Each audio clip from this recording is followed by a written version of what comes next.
നന്ദി ധനേഷ് ഡോക്ടറെ. എല്ലാവർക്കും നമസ്കാരം.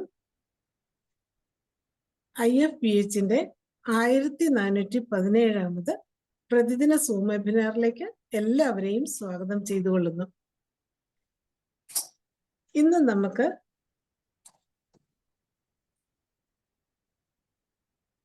പൊതുജനാരോഗ്യ ബില്ല് നെല്ലും പതിരും 2ാം ഭാഗം ചർച്ചയാണ് നടക്കുന്നത്. ഈ ചർച്ച ആരംഭിക്കുന്നതിന് മുൻപ് ഒരു നിമിഷം ഈശ്വര പ്രാർത്ഥന.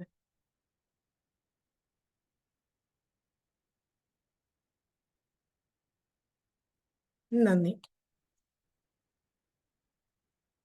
ഇന്ന് നമ്മുടെ ചർച്ച നയിക്കുന്നത് നമ്മുടെ എല്ലാം പ്രിയങ്കരനായ ഡോക്ടർ മുഹമ്മദ് അൻസാർ ഡോക്ടറാണ്. Chief physician, homeo medical trust Perinjanam, Thrissur. ഹൃദ്രോഗ ചികിത്സയിലെ അഗ്രഗണ്യൻ. വിവിധ സംഘടനകളിൽ ധാരാളം തുടർ വിദ്യാഭ്യാസ ക്ലാസുകൾ എടുത്തിട്ടുള്ള വ്യക്തിത്വം. വിവിധ മാധ്യമങ്ങളിൽ നിരന്തരം പരിപാടികളും ലേഖനങ്ങളും അവതരിപ്പിച്ചിട്ടുണ്ട്. 2015 സ്വാമി ആദരദാസ് അവാർഡ് ജേതാവും കൂടിയായ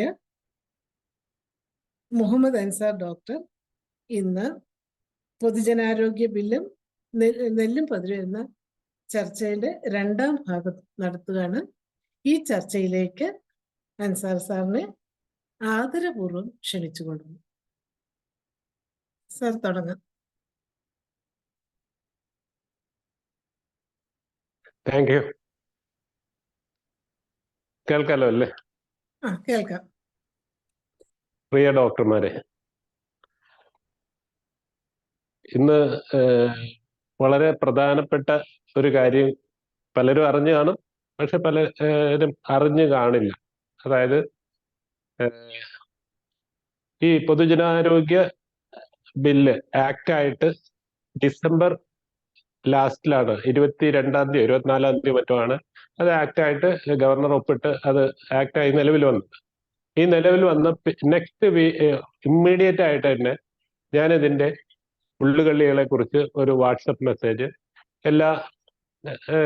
ഒരുപാട് ഗ്രൂപ്പുകളിൽ ഷെയർ ചെയ്തു.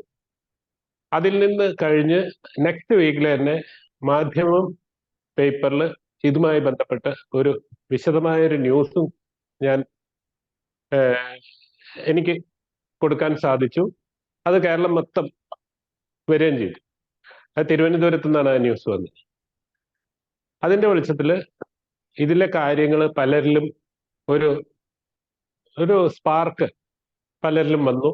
പക്ഷെ ഈ സ്പാർക്ക് ഭയങ്കരമായ ഒരു എതിർപ്പായിട്ടാണ് എനിക്കത് കിട്ടിയത്. പക്ഷെ വളരെ കുറച്ച് പേര് അത് ഉൾക്കൊണ്ടു. ആ ഉൾക്കൊണ്ടതിൻ്റെ ഫസ്റ്റ് റിസൾട്ട് ഇന്ന് കോട്ടയം DMO ഹെൽത്ത് എന്ന് പറയുമ്പോൾ അത് അലോപ്പതി മാത്രമാണ്. അല്ലാത്തതിന് ആയുഷ്ന്നോ അല്ലെങ്കിൽ DMO ഹോമിയോ എന്നോ ഒക്കെ പറയും. DMO ഹെൽത്ത് ഒരു സർക്കുലർ ഇറക്കിയിട്ടുണ്ട്. കുറച്ചു പേരെങ്കിലും അത് ശ്രദ്ധയിൽപ്പെട്ട് കാണും. വൈകിട്ടാണ് എനിക്കത് കിട്ടിയത്. ഞാനത് കിട്ടിയപ്പോൾ തന്നെ പലയിടത്തും ഷെയർ ചെയ്തിട്ടുണ്ട്. അതിൽ കൃത്യമായി പറഞ്ഞിട്ടുണ്ട് ആർക്കാണ് നമ്മളത് റിപ്പോർട്ട് ചെയ്യേണ്ടത്. അതായത് കമ്മ്യൂണിക്കബിൾ ഡിസീസ് വന്നു കഴിഞ്ഞാൽ അത് റിപ്പോർട്ട് ചെയ്യേണ്ട അഡ്രസ്സുകൾ, അതായത് ഓരോ ഏരിയയിലുള്ള അതത് primary health centre or community health centre അവിടേക്ക് അവിടുത്തെ ഡോക്ടറെ അഡ്രസ് ചെയ്തിട്ട് അവരുടെ ഇമെയിൽ അടക്കമുള്ള ഒരു സർക്കുലറാണ് ഇന്ന് DMO ഹെൽത്ത് കോട്ടയം ഡിസ്ട്രിക്റ്റിന് വേണ്ടിയിട്ട് ഇറക്കിയിട്ടുള്ളത്. അപ്പോൾ അതിൽ നിന്നൊരു കാര്യം മനസ്സിലായല്ലോ. കാരണം നമ്മൾ ഇക്കാര്യം പറഞ്ഞപ്പോൾ ആദ്യം മുതൽ നമ്മൾ എതിർത്തത് എന്ത് എന്താണെന്നറിയോ? നമ്മുടെ DMOന് കൊടുത്താൽ മതി, നമ്മളെ മെഡിക്കൽ ഓഫീസർക്ക് കൊടുത്താൽ മതി, അങ്ങനെ ഒരു നിയമം അതിൽ പറഞ്ഞിട്ടില്ല. അങ്ങനെ ഒരു ആക്ടില് അങ്ങനെ ഒരു കൃത്യത ഇല്ല. കാരണം ആ സമിതിയിൽ നമ്മുടെ ഡോക്ടർ ഉണ്ട്, ആ ഡോക്ടർക്ക് കൊടുത്താൽ മതി എന്നൊക്കെ പറഞ്ഞിട്ടുള്ള ഒരു പുകമറ സൃഷ്ടിക്കാൻ നമ്മുടെ സമിതി അംഗങ്ങളും കുറച്ച് ഡോക്ടർമാർ ശ്രമിച്ചു എന്നുള്ളത് സത്യമാണ്. ചില DMOമാരും അതിനുവേണ്ടി ശ്രമിച്ചു. അപ്പൊ അതെല്ലാം തെറ്റാണ്. കൃത്യമായ ഡയറക്ഷൻ ഇന്ന് ഇറങ്ങിയിരിക്കുന്നു. അതായത് ഞാനൊക്കെ മുന്നോട്ട് വെച്ച ഞാനോ ഡോക്ടർ ദേവരാജനോ ഒക്കെ മുന്നോട്ട് വെച്ച ആ സംശയം ഇന്ന് സംശയമല്ലാതായി യാഥാർത്ഥ്യമായി ഒരു സർക്കുലറിന്റെ രൂപത്തിൽ വന്നിട്ടുണ്ട്. അത് മറ്റു ജില്ലകളിലും ഒട്ടും വൈകാതെ അത് വ്യാപിക്കും. ആ സർക്കുലർ എല്ലാ ജില്ലകളിലും എല്ലാ DMOമാരും ഉടൻ തന്നെ പുറപ്പെടുവിക്കും. അത് പാലിക്കാൻ നമ്മൾ എല്ലാവരും ബാധ്യസ്ഥരാണ്. അതിൽ യാതൊരു സംശയമില്ല, ഒരു ഉപേക്ഷയും വരുത്തേണ്ട കാര്യമില്ല. കാരണം അതുമായി ബന്ധപ്പെട്ട് വരുന്ന പ്രശ്നങ്ങളാണ് നമ്മൾ മുൻകൂട്ടി കണ്ടുകൊണ്ട് എല്ലാവരെയും ഉണർത്താനായിട്ട് ശ്രമിച്ചത്. പക്ഷെ അതിലെ ഒരുപാട് എന്താ പറയാ, വളരെ മോശമായ രീതിയിൽ നമ്മളെ കളിയാക്കുന്ന രീതിയിൽ അവസാനം ഈ രീതിയിൽ പ്രചരിപ്പിക്കുന്നവരുടെ പേരിൽ നടപടിയെടുക്കണം എന്ന് പോലും പറഞ്ഞുകൊണ്ട് എതിർ പാർട്ടികൾ ഇപ്പം ഗവൺമെന്റിനെ സമീപിച്ചിട്ടുണ്ട്. അത്രയും എത്തി നിൽക്കുന്ന സന്ദർഭത്തിലാണ് ഇങ്ങനെ ഒരു സർക്കുലർ വരുന്നത്. അപ്പൊ ആ സർക്കുലർ വന്നപ്പം ഞങ്ങൾ പറഞ്ഞിരുന്ന കാര്യങ്ങൾ, ഞങ്ങൾ മനസ്സിലാക്കിയ ആ ആക്ടിൽ നിന്ന് മനസ്സിലാക്കിയ കാര്യങ്ങൾ സത്യമാണ്, അതാണ് ശരി എന്നുള്ളത് വ്യക്തമായിരിക്കുകയാണ്. അതിൽ ഇനി ആർക്കും ഒരു സംശയം വരേണ്ട കാര്യമില്ല. കാരണം പലരും ധരിച്ചിരിക്കുന്നത് അതൊക്കെ നമ്മുടെ കേരളത്തിൽ നടപ്പാവോ, അത് ശരിയാവോ, നമ്മൾ ചികിത്സിച്ചാൽ, ഹോമിയോപ്പതിക്കാരൻ ചികിത്സിച്ചാൽ അല്ലെങ്കിൽ ആയുർവേദ ഡോക്ടർ ചികിത്സിച്ചാൽ അവരുടെ ഡിപ്പാർട്ട്മെന്റിനല്ലേ റിപ്പോർട്ട് കൊടുക്കേണ്ടത്, അലോപ്പതി ഡിപ്പാർട്ട്മെന്റ് കൊടുത്താൽ ശരിയാവോ, അതെങ്ങനെയാണ് നടക്കുന്നത്, നമ്മുടെ മരുന്ന് അവർക്ക് മനസ്സിലാവൂ. ഇത് മരുന്നൊന്ന് മനസ്സിലാവാൻ വേണ്ടിയിട്ടല്ല, നമ്മളുടെ കയ്യിൽ നമ്മളുടെ അടുത്ത് എത്ര പേര് വരുന്നു എന്നുള്ളതിന്റെ ഡാറ്റ കൃത്യമായി കിട്ടണം. ആ ഡാറ്റ മുഖേന അവർക്ക് അതിനെ നിയന്ത്രിക്കാൻ സാധിക്കണം. അത് മാത്രമേ ഉദ്ദേശമുള്ളൂ. അത് നിയന്ത്രിക്കുന്നതിലൂടെ നമ്മൾ ഞാൻ കഴിഞ്ഞ ദിവസം പറഞ്ഞതുപോലെ തന്നെ ഒരു റെഫറൽ പോയിന്റ് ആയിട്ട് മാറാൻ പോവുകയാണ്. അതിന്റെ ആദ്യപടിയാണ് ഇപ്പൊ പത്തനംതിട്ടയിൽ ഇറങ്ങിയ സർക്കുലർ അല്ല ഇത്. DMO ഹെൽത്ത് എന്ന് പറഞ്ഞിട്ട് കോട്ടയം ഡിസ്ട്രിക്റ്റിൽ ഇറക്കിയിട്ടുള്ള ഇതാണ്. കാരണം ഒരു ദിവസം വന്നു പത്തനംതിട്ടയില് ഹോമിയോ DMO ഒരു സർക്കുലർ ഇറക്കി എന്നൊക്കെ പറഞ്ഞിട്ട്. ആ സർക്കുലറൊക്കെ എന്ന് പറഞ്ഞാൽ അദ്ദേഹത്തിന്റെ സ്വയം സൃഷ്ടിയാണ്. അത് യാതൊരു കാരണവശാലും അതൊരു ഒതന്റിക് ആയിട്ടുള്ള ഒരു സർക്കുലർ ആയിരുന്നില്ല. ഒതന്റിക് ആയിട്ടുള്ള സർക്കുലർ ഇന്ന് വന്നിട്ടുണ്ട്. അത് കോട്ടയം ഡിസ്ട്രിക്റ്റിന് വന്നിട്ടുണ്ട്. അത് കാണാത്തവരൊന്ന് കാണണം. അതിൽ സംശയം ഉണ്ടെങ്കിൽ ആ DMOനെ വിളിച്ച് ചോദിക്കണം എന്താണ് ചെയ്യേണ്ടത്, എങ്ങനെയാണ്. അത് വളരെ വ്യക്തമായിട്ട് അതിൽ പ്രതിപാദിച്ചിട്ടുണ്ട്. ഞാനിത് ആമുഖമായി പറഞ്ഞിട്ടുണ്ട്. കാരണം എനിക്ക് ഇന്ന് അത് കണ്ടപ്പോൾ ഭയങ്കര സന്തോഷം തോന്നി. കാരണം എന്താ വെച്ചാല് നമ്മളെയൊക്കെ ക്രൂശിച്ചിരുന്നവർക്ക് ഉള്ളൊരു മറുപടിയാണ്. കാരണം പലരും പറഞ്ഞിരുന്നത് അവര് മറ്റുള്ളവരെ തെറ്റിദ്ധരിപ്പിക്കുകയാണെന്നാണ്, ആശങ്ക പുറപ്പെടുവിക്കുകയാണ്. ആശങ്ക കമ്മിറ്റി എന്നാണ് ഞങ്ങളുടെ ആ പ്ലാറ്റ്ഫോമിനെ തന്നെ പലരും പേരിട്ട് വിളിച്ചത്. അതായത് united movement to save homeopathy എന്ന് പറഞ്ഞാൽ അതൊരു ആശങ്ക കമ്മിറ്റി എന്നാണ് പറഞ്ഞത്. ഈ ആശങ്ക കമ്മിറ്റി അല്ല, അത് യഥാർത്ഥമായ കാര്യങ്ങൾ മനസ്സിലാക്കി മുന്നോട്ട് വെച്ച കമ്മിറ്റിയാണ് എന്നുള്ളതിന്റെ നാന്ദി കുറിച്ചുകൊണ്ടുള്ള ഒരു സർക്കുലറാണ് ഇന്ന് വന്നിട്ടുള്ളത്. ഇതില് ഞാൻ ഇന്ന് പറയാൻ ഉദ്ദേശിക്കുന്നത് ഈ ഹോമിയോ ഡോക്ടർമാരെ നേരിട്ട് ബാധിക്കുന്ന വകുപ്പുകൾ ഏതൊക്കെയാണ്. അതായത് ഒരു തവണയെങ്കിലും നിങ്ങൾ ഇവിടെ ഈ മീറ്റിങ്ങിൽ പങ്കെടുക്കുന്നവര് ഏകദേശം ഇപ്പൊ 48 പേരെ കാണുന്നുള്ളൂ. ഈ പങ്കെടുത്തവര് ഒരു തവണയെങ്കിലും ഈ ആക്ട് ഒന്ന് വായിച്ചിരിക്കണം. ഈ ആക്ട് വായിക്കാത്തവര് ഉടനെ അതൊന്ന് വായിക്കണം. കാരണം എന്താ വെച്ചാല് നിങ്ങൾ ഈ പറഞ്ഞു കേട്ടതല്ല, അതിനേക്കാൾ വളരെ ബുദ്ധിമുട്ട് ഭാവിയിൽ ഉണ്ടാക്കാൻ പര്യാപ്തമായ ഒരു നിയമമാണ് ഇന്ന് നിലവിൽ വന്നിട്ടുള്ളത്. അതിന് ചട്ടങ്ങൾ രൂപീകരിക്കുന്നുള്ളൂ എങ്കിൽ കൂടിയും ഈ ആക്ട് ഒരു വർഷം മുന്നേ, അതായത് ഒരു ഓർഡിനൻസ് ഇറക്കിയിരുന്നു. ആ ഓർഡിനൻസിനുണ്ടായിരുന്ന പ്രാബല്യം ഈ ആക്ടിനും ഉണ്ട് എന്നുള്ളത് കൊണ്ട് ചട്ടം രൂപീകരിച്ചോ ഇല്ലേ എന്നുള്ളത് ഇവിടെ ഒരു പ്രസക്തിയില്ല. ശക്തമായിട്ട്, അതായത് അതിന്റെ മുന്നോടിയായിട്ടാണ് കഴിഞ്ഞ ദിവസം കേരളം പകർച്ചവ്യാധിയുടെ പിടിയിൽ എന്നൊക്കെ പറഞ്ഞിട്ടുള്ള ഇതൊക്കെ ആർട്ടിക്കിളൊക്കെ ന്യൂസൊക്കെ പത്രത്തിൽ വന്നത്. അതായത് ഇത്തരം കാര്യങ്ങൾ പടിപടിയായി പിടിമുറുക്കാൻ പോവുകയാണ് നമ്മുടെ ആരോഗ്യരംഗത്തെ. അതായത് കഴിഞ്ഞ ദിവസം ഹെൽത്ത് മിനിസ്റ്റർ PS പറഞ്ഞത് ഹെൽത്ത് എന്ന് പറഞ്ഞാൽ അതിൽ ആയുസ് ഇല്ലെന്നാണ്. അത് ഞങ്ങളായിട്ട് ചേർത്തതാണ്. അല്ലാണ്ട് ഹെൽത്ത് എന്ന് പറയുമ്പോൾ അതിൽ അലോപ്പതി മാത്രമേ ഉള്ളൂ എന്നാണ് അദ്ദേഹം വ്യക്തമാക്കിയത്. അപ്പൊ ആ ഒരു കൺസെപ്റ്റിൽ മുന്നോട്ട് പോകുമ്പോൾ ഇതിന് എത്രമാത്രം പ്രസക്തി ഉണ്ട് എന്നുള്ളത് നിങ്ങൾ മനസ്സിലാക്കാം. ഇവിടെ ഹോമിയോ ഡോക്ടർമാരെ നേരിട്ട് ബാധിക്കുന്ന വകുപ്പുകൾ ആമുഖം ഒന്ന് വായിക്കണം. പേജ് നമ്പർ 2 5 എന്ന് പറഞ്ഞ ഒരു ഇതുണ്ട്. അതായത് ഞാൻ അതൊന്ന് ജസ്റ്റ് ഒന്ന് വായിക്കാം. ആശങ്കയ്ക്ക് തുടക്കം വെച്ചത് IMPH ആണെന്നാണ് ആദ്യകാലങ്ങളിൽ പറഞ്ഞുകൊണ്ടിരുന്നത്. അതിന്റെ അതെ, ഷുവർ. കാരണം ഞാൻ ഈ കാര്യങ്ങൾ വിശദമായി പഠിച്ചത് IFPHന്റെ കൂടെ നിന്നിട്ട് തന്നെയാണ്. ഒരു 15-20 ദിവസം ഞാനും ദേവരാജൻ ഡോക്ടറും ഷഫീഖ് ഡോക്ടർ, പിന്നെ ദേവരാജൻ ഡോക്ടർ, അങ്ങനെ തുടങ്ങി ഈ ഒരു 8-10 പേര് ദിവസവും വൈകിട്ട് 3 മണി തൊട്ട് ഇരുന്ന് ഒരു 4:30 വരെ ഇരുന്ന് വിശകലനം ചെയ്തിട്ടാണ് ഇതിന്റെ ഉള്ളുകളികൾ പുറത്തേക്ക് കൊണ്ടുവന്നത്. തീർച്ചയായും അതില് നമ്മുടെ എഫർട്ടാണ് ഇത്രയും വലിയൊരു കാര്യത്തിലോട്ട് നമുക്ക് കൊണ്ടുപോകാൻ പറ്റിയത്. അതെ, അതില് യാതൊരു സംശയവുമില്ല. അതെ, കാരണം അതിന്റെ ഇതുകള് അതിന്റെ ഇനി ക്രെഡിറ്റ് എടുക്കാൻ വേണ്ടി കുറെ പേര് ഇതായിട്ട് വരുന്നുണ്ട്, മുന്നോട്ട് വരുന്നുണ്ട്.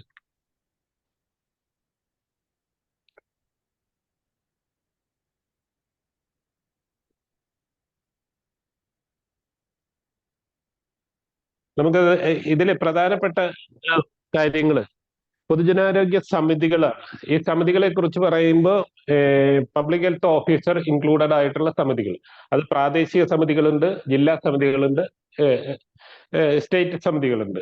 ഈ സമിതികൾക്കാണ് ഇതിന്റെ കാര്യങ്ങള് കറക്റ്റായിട്ട് നടപ്പാക്കാനുള്ള ചുമതലകളും മറ്റും. അത് ഡീറ്റെയിൽ ആയിട്ട് ഞാൻ വായിക്കുന്നില്ല. അത് നിങ്ങൾ ഒന്ന് ഇതുവരെ വായിക്കാത്തവരൊന്ന് നന്നായി ഒന്ന് വായിച്ചേക്കണം. അത് അധ്യായം 2-ലല്ലേ സാറ്? അധ്യായം 2-ല് ഞാൻ നേരത്തെ പേജ് നമ്പർ 2 എന്നാ പറഞ്ഞത്. അധ്യായം 2-ല് അതില് കാര്യങ്ങൾ കൃത്യമായി പറയുന്നുണ്ട്. അതായത് ഓരോരുത്തരുടെയും കടമകളും ചുമതലകളും കൃത്യമായി വീക്ഷിക്കുന്നുണ്ട്. ഇതില് പറയുന്ന ഒരു ഇതെന്താ വെച്ചാല്, ഈ 15-ാമത്തെ പേജിൽ ഒരു 8-ാമത്തെ ഒരു ഇതുണ്ട്. അതിൽ പറയുന്നത്, ഈ ആക്ടിന് കീഴിൽ വിജ്ഞാപനം ചെയ്തിട്ടുള്ള രോഗങ്ങളുടെയോ ദേശീയ ആരോഗ്യ പരിപാടികളിൽ ഉൾപ്പെട്ട രോഗങ്ങളുടെയോ ചികിത്സയോ പ്രതിരോധമോ സംബന്ധിച്ച് പൊതു പ്രോട്ടോകോളിന്റെ ആവശ്യകത ബോധ്യപ്പെട്ടാൽ സംസ്ഥാന പബ്ലിക് ഹെൽത്ത് ഓഫീസർ സർക്കാർ നിശ്ചയിക്കുന്ന വിദഗ്ധരുടെ സഹായത്തോടെ ശുപാർശ തയ്യാറാക്കി സർക്കാരിന് സമർപ്പിക്കേണ്ടതാണ്. സർക്കാർ നിർദ്ദേശിക്കുന്ന പ്രസ്തുത പ്രോട്ടോകോൾ എല്ലാ സർക്കാർ, സ്വകാര്യ ആരോഗ്യ പരിപാലന ദാതാക്കളും ആരോഗ്യ സംരക്ഷണ സ്ഥാപനങ്ങളും പിന്തുടരേണ്ടതാണ്. ഇതിങ്ങനെ പറഞ്ഞു കഴിഞ്ഞാൽ ഇതില് നമുക്ക് നമ്മളുടേതായ രീതിയിൽ കാര്യങ്ങൾ തീരുമാനിക്കാൻ പറ്റുന്ന ആരെങ്കിലും ധരിക്കുന്നുണ്ടെങ്കിൽ അവര് വീണ്ടും മലയാളമൊക്കെ നന്നായിട്ടൊന്ന് പഠിക്കുന്നത് നല്ലതാണ്. കാരണം എന്താ വെച്ചാല് അത് പഠിച്ചെങ്കിൽ മാത്രമേ ഇത് മനസ്സിലാവുള്ളൂ. ഇല്ലെങ്കിൽ ഫൈൻ കിട്ടുമ്പോൾ മനസ്സിലാക്കാം. പിന്നെ സംസ്ഥാന പബ്ലിക് ഹെൽത്ത് ഓഫീസർ രോഗനിരീക്ഷണം, പകർച്ചവ്യാധികളുടെ തടയലും നിയന്ത്രണവും, ജീവിതശൈലി രോഗങ്ങൾ, കാലാകാലങ്ങളിൽ സർക്കാർ വിജ്ഞാപനം ചെയ്യുന്ന മറ്റേതെങ്കിലും രോഗങ്ങൾ, ആരോഗ്യ ഭീഷണികൾ എന്നിവയ്ക്കായി പൊതുജനങ്ങൾ പാലിക്കേണ്ട ആരോഗ്യ മാനദണ്ഡങ്ങൾ നിശ്ചയിക്കുന്നതിനുള്ള ശുപാർശ സംസ്ഥാന പൊതുജന ആരോഗ്യ സമിതിക്ക് നൽകേണ്ടതാണ്. ഇവിടെ പകർച്ചവ്യാധി മാത്രമല്ല, ജീവിതശൈലി രോഗങ്ങൾ എന്ന് പറയുന്നുണ്ട്. ഈ ജീവിതശൈലി രോഗങ്ങൾ എന്ന് പറയുമ്പോൾ നമ്മുടെ കയ്യിൽ വരുന്ന ഒരുപാട് അസുഖങ്ങൾ അതിൽ ഉൾപ്പെടുന്നു എന്നുള്ളതാണ്. ജീവിതശൈലി രോഗങ്ങൾ എന്ന് പറയുമ്പോൾ കുറേ അസുഖങ്ങൾ നമുക്ക് ഈ ഗണത്തിലേക്ക് വരുന്നുണ്ട്.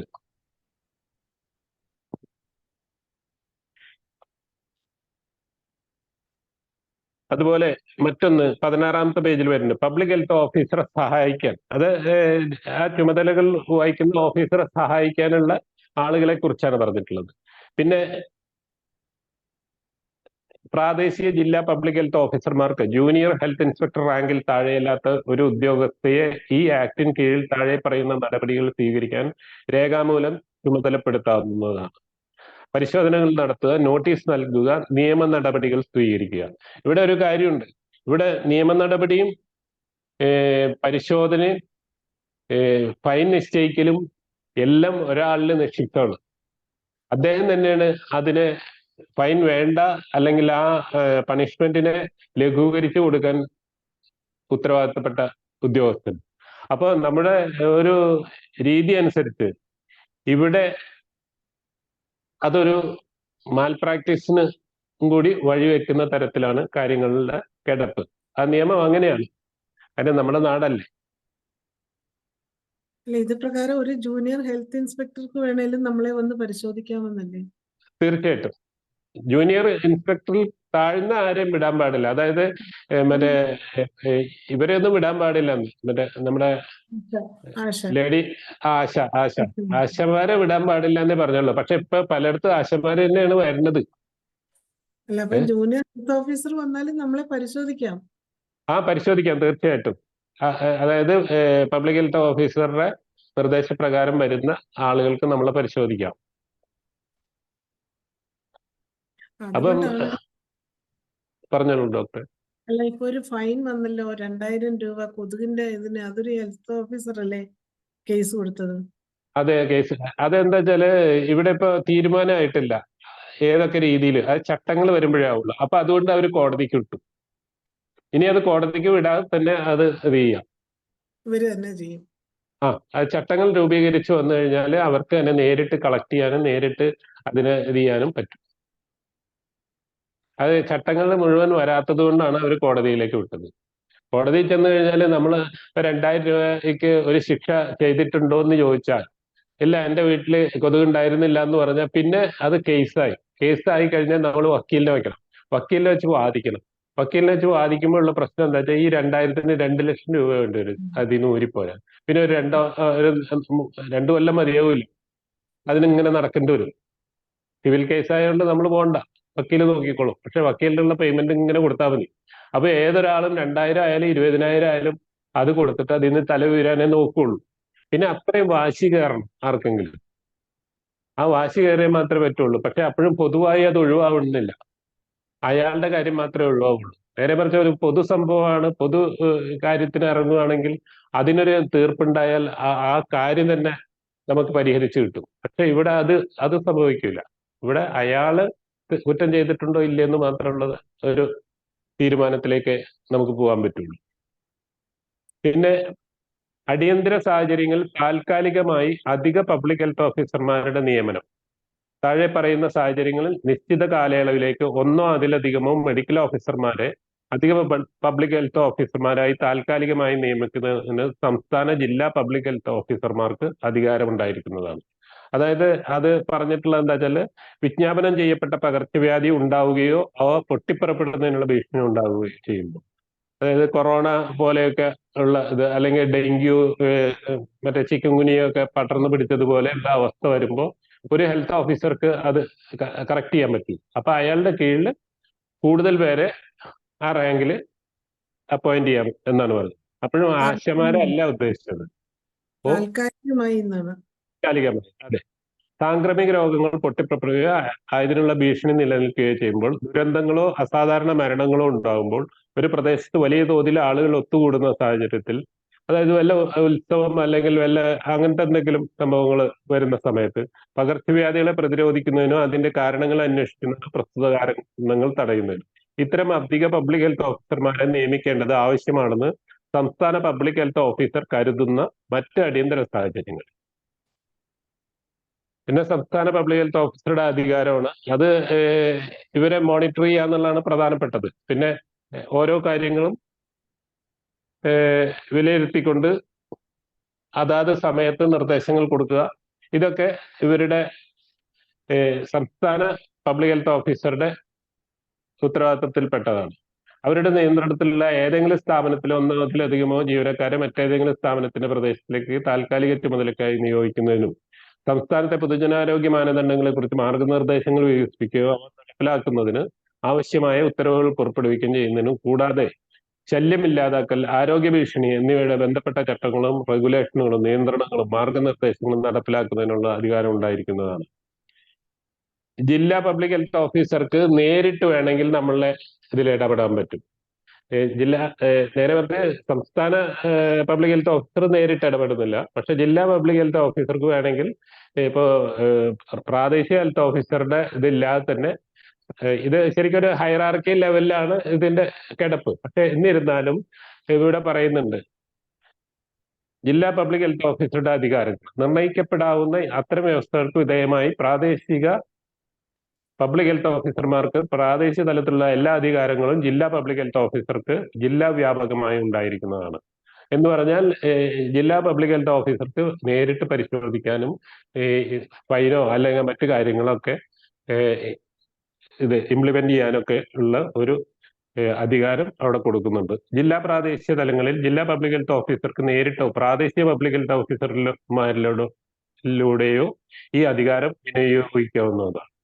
ജില്ലയ്ക്കുള്ളിൽ പൊതുജനാരോഗ്യ പ്രവർത്തനങ്ങൾക്ക് വേണ്ടി മാർഗനിർദ്ദേശങ്ങൾ നൽകുന്നതിനും മേൽനോട്ടവും നിയന്ത്രണവും നടപ്പിലാക്കുന്നതിനും രോഗങ്ങൾ തടയുന്നതിനും പൊതുജനാരോഗ്യം മെച്ചപ്പെടുത്തുന്നതിനും ആവശ്യമെന്ന് കരുതുന്ന പൊതുജനാരോഗ്യ പരിശോധനകൾ കാലാകാലങ്ങളിൽ നടത്തുന്നതിനും എല്ലാ തരത്തിലുള്ള പകർച്ചവ്യാധികൾ, വിജ്ഞാപനപ്പെടുത്തേണ്ട പകർച്ചവ്യാധികൾ, ആരോഗ്യ ഭീഷണികൾ എന്നിവ സംബന്ധിച്ച അന്വേഷണവും പരിശോധനയും നടത്തുന്നതിനും കൂടാതെ ആവശ്യമെന്ന് കരുതുന്ന മാർഗനിർദ്ദേശങ്ങൾ കാലാകാലങ്ങളിൽ പ്രാദേശിക പബ്ലിക് ഹെൽത്ത് ഓഫീസർക്ക് നൽകുന്നതിനും അധികാരമുണ്ടായിരിക്കുന്നതാണ്. ഇത്രയും കാര്യങ്ങളാണ് ജില്ലാ പബ്ലിക് ഹെൽത്ത് ഓഫീസറുടെ അധികാരങ്ങളായിട്ട് പറയുന്നത്. പിന്നെ വരുന്നത് പ്രാദേശിക പബ്ലിക് ഹെൽത്ത് ഓഫീസറുടെ അധികാരങ്ങളാണ്. തന്റെ അധികാരപരിധിയിലുള്ള ആരോഗ്യ സംരക്ഷണ സ്ഥാപനങ്ങളിൽ പൊതുജനാരോഗ്യ മാർഗനിർദ്ദേശങ്ങളും ചട്ടങ്ങളും പാലിക്കുന്നുണ്ടെന്ന് ഉറപ്പുവരുത്തേണ്ടതാണ്. അതായത് ഒരു ഏരിയയിൽ ഈ ഇത്തരം രോഗാവസ്ഥകളോ ഇത്തരം ബുദ്ധിമുട്ടുകളോ ഒക്കെ ഉള്ള സമയത്ത് ഇടപെട്ടുകൊണ്ട് അതിനെ ലഘൂകരിക്കാനും അതിനെ കറക്റ്റായിട്ട് അവിടെ ഒരു പ്രവൃത്തി മൂലം എന്തെങ്കിലും ബുദ്ധിമുട്ടുകൾ പൊതുജനങ്ങൾക്കോ പബ്ലിക്കിനോ അല്ലെങ്കിൽ എന്തെങ്കിലും രോഗാവസ്ഥ ഉണ്ടാകുന്ന സാഹചര്യങ്ങൾ ഉണ്ടെങ്കിൽ അത് നിർത്തിവെപ്പിക്കാനൊക്കെ ഉള്ള അധികാരമുണ്ട്. അത് നിർത്തിവെപ്പിച്ചില്ലെങ്കിൽ വെക്കുന്ന സാഹചര്യം ഇല്ലെങ്കിൽ തദ്ദേശ സ്വയംഭരണ സ്ഥാപനങ്ങളിലേക്ക് അതിനെ റിപ്പോർട്ട് ചെയ്തുകൊണ്ട് അവരിലൂടെ അത് നടപ്പാക്കാനാണ് പബ്ലിക് ഹെൽത്ത് ഓഫീസർക്ക് ഇതുണ്ട്. പിന്നെ അത് കൂടാതെ അവരെ അത്തരം കാര്യങ്ങളെ ക്രമീകരിച്ചു വരുമ്പോൾ ഉണ്ടാകുന്ന ചെലവുകൾ വസൂലാക്കാനും ഒക്കെ അധികാരം നൽകുന്ന ഒരു കാര്യം അവിടെ പറയുന്നുണ്ട്. പിന്നെ പറയുന്നത് പൊതുജനാരോഗ്യ കാര്യങ്ങളിൽ ഈ ആക്ടിന് കീഴിലെ വ്യവസ്ഥകൾ പ്രകാരം പ്രാദേശിക പബ്ലിക് ഹെൽത്ത് ഓഫീസർ തനിക്ക് ബാധകമായ അത്തരം ചുമതലകൾ നിർവഹിക്കുകയും കർത്തവ്യങ്ങൾ നിറവേറ്റുകയും ചെയ്യേണ്ടതാണ്. ഈ ആക്ട് അനുസരിച്ച് പുറപ്പെടുവിച്ച ഏതെങ്കിലും ഉത്തരവ് പാലിക്കുന്നതിൽ ആരെങ്കിലും വീഴ്ച വരുത്തിയാൽ പിഴ ചുമത്തുന്നതിനും അല്ലെങ്കിൽ ഈ ആക്ടിന് കീഴിലെയോ അതിന് കീഴിൽ ഉണ്ടാക്കിയിട്ടുള്ള ചട്ടങ്ങളുടെയോ രാജിയാക്കാവുന്നതായി പ്രഖ്യാപിക്കപ്പെട്ടിട്ടുള്ളതായ ഏതെങ്കിലും വ്യവസ്ഥകൾ ലംഘിക്കുകയോ കുറ്റകൃത്യം നടത്തുകയോ ചെയ്താൽ അത് രാജിയാക്കുന്നതിനും അധികാരമുണ്ടായിരിക്കുന്നതാണ്. പ്രാദേശിക പബ്ലിക് ഹെൽത്ത് ഓഫീസർ ഈ ആക്ടിലോ അതിന് കീഴിൽ ഉണ്ടാക്കിയ ചട്ടങ്ങളിലോ പ്രത്യേകമായി നൽകിയിട്ടുള്ള എല്ലാ അധികാരങ്ങളും വിനിയോഗിക്കേണ്ടതും എല്ലാ കർത്തവ്യങ്ങളും നിറവേറ്റേണ്ടതും കൂടാതെ ഈ ആക്ടിലെ വ്യവസ്ഥകൾക്കും അതിന് കീഴിൽ ഉണ്ടാക്കിയിട്ടുള്ള ചട്ടങ്ങൾക്കും വിധേയമായി പ്രാദേശിക പബ്ലിക് ഹെൽത്ത് ഓഫീസർ എന്ന നിലയിൽ ആവശ്യമായ എല്ലാ പ്രവൃത്തികളും നടപ്പിൽ വരുത്തേണ്ടതാണ്. ഇതില് പൊതുവെ ഓരോ കാര്യങ്ങളും കൃത്യമായി പറഞ്ഞിട്ടുണ്ട്. പിന്നെ പൊതുജനാരോഗ്യ സംരക്ഷണത്തിന് ആവശ്യമെന്ന് പ്രാദേശിക പബ്ലിക് ഹെൽത്ത് ഓഫീസർക്ക് ബോധ്യപ്പെടുന്ന ഏത് സ്ഥലത്തും പ്രവേശിച്ച് പരിശോധിക്കാവുന്നതാണ്. ഇങ്ങനെ പറയുമ്പോൾ അത് വ്യാപാര സ്ഥാപനങ്ങളിലൊക്കെ ആണെങ്കിൽ ഒരു കൺസെന്റും വേണ്ട. നേരെ മറിച്ച് വീടുകളിലാണെങ്കിൽ 2 മണിക്കൂർ മുന്നേ ഇത് തന്നിട്ട് നോട്ടീസ് തന്നിട്ട് വേണം പ്രവേശിക്കാൻ. അല്ലാണ്ട് ഒരാളിന്റെ ഓടി വന്നാൽ ഉടനെ നമ്മൾ വീട്ടിലേക്ക് കയറ്റണമെന്ന് നിർബന്ധമൊന്നുമില്ല. പക്ഷെ ഇതൊന്നും പബ്ലിക്കിനെ അറിയില്ല. പക്ഷെ ഇപ്പൊ സംഭവിക്കുന്നത് അങ്ങനെയാണ്.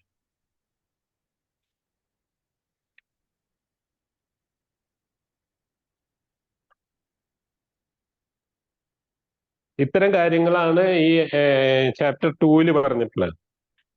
പിന്നെ പ്രധാനപ്പെട്ട കാര്യങ്ങൾ വരുന്നത് ചാപ്റ്റർ 7 ഈ ചാപ്റ്റർ 7 വരുമ്പോൾ ഏറ്റവും കൂടുതൽ ഈ പകർച്ചവ്യാധികളെ കുറിച്ചും അതിന്റെ നിയന്ത്രണങ്ങളെ കുറിച്ചുമാണ് പറയുന്നത്.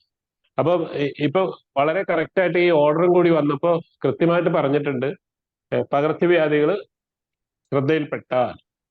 ശ്രദ്ധയിൽപ്പെട്ടാൽ എന്ന് പറഞ്ഞിട്ടുണ്ട്. പ്രത്യേകിച്ച് അതിനെപ്പറ്റി ഞാൻ ലോ ഡിപ്പാർട്ട്മെന്റിൽ അന്ന് ചോദിച്ചപ്പോൾ പറഞ്ഞത് അത് അങ്ങനെ പറഞ്ഞു എന്നുള്ളൂ. ശ്രദ്ധയിൽപ്പെട്ടാൽ അങ്ങനെ കൊടുക്കേണ്ട കാര്യം, അങ്ങനെയാണെങ്കിൽ അങ്ങനെ എഴുതേണ്ട കാര്യമില്ലല്ലോ. നിങ്ങൾ ചികിത്സിക്കുന്നത് മാത്രം പറഞ്ഞാലേ.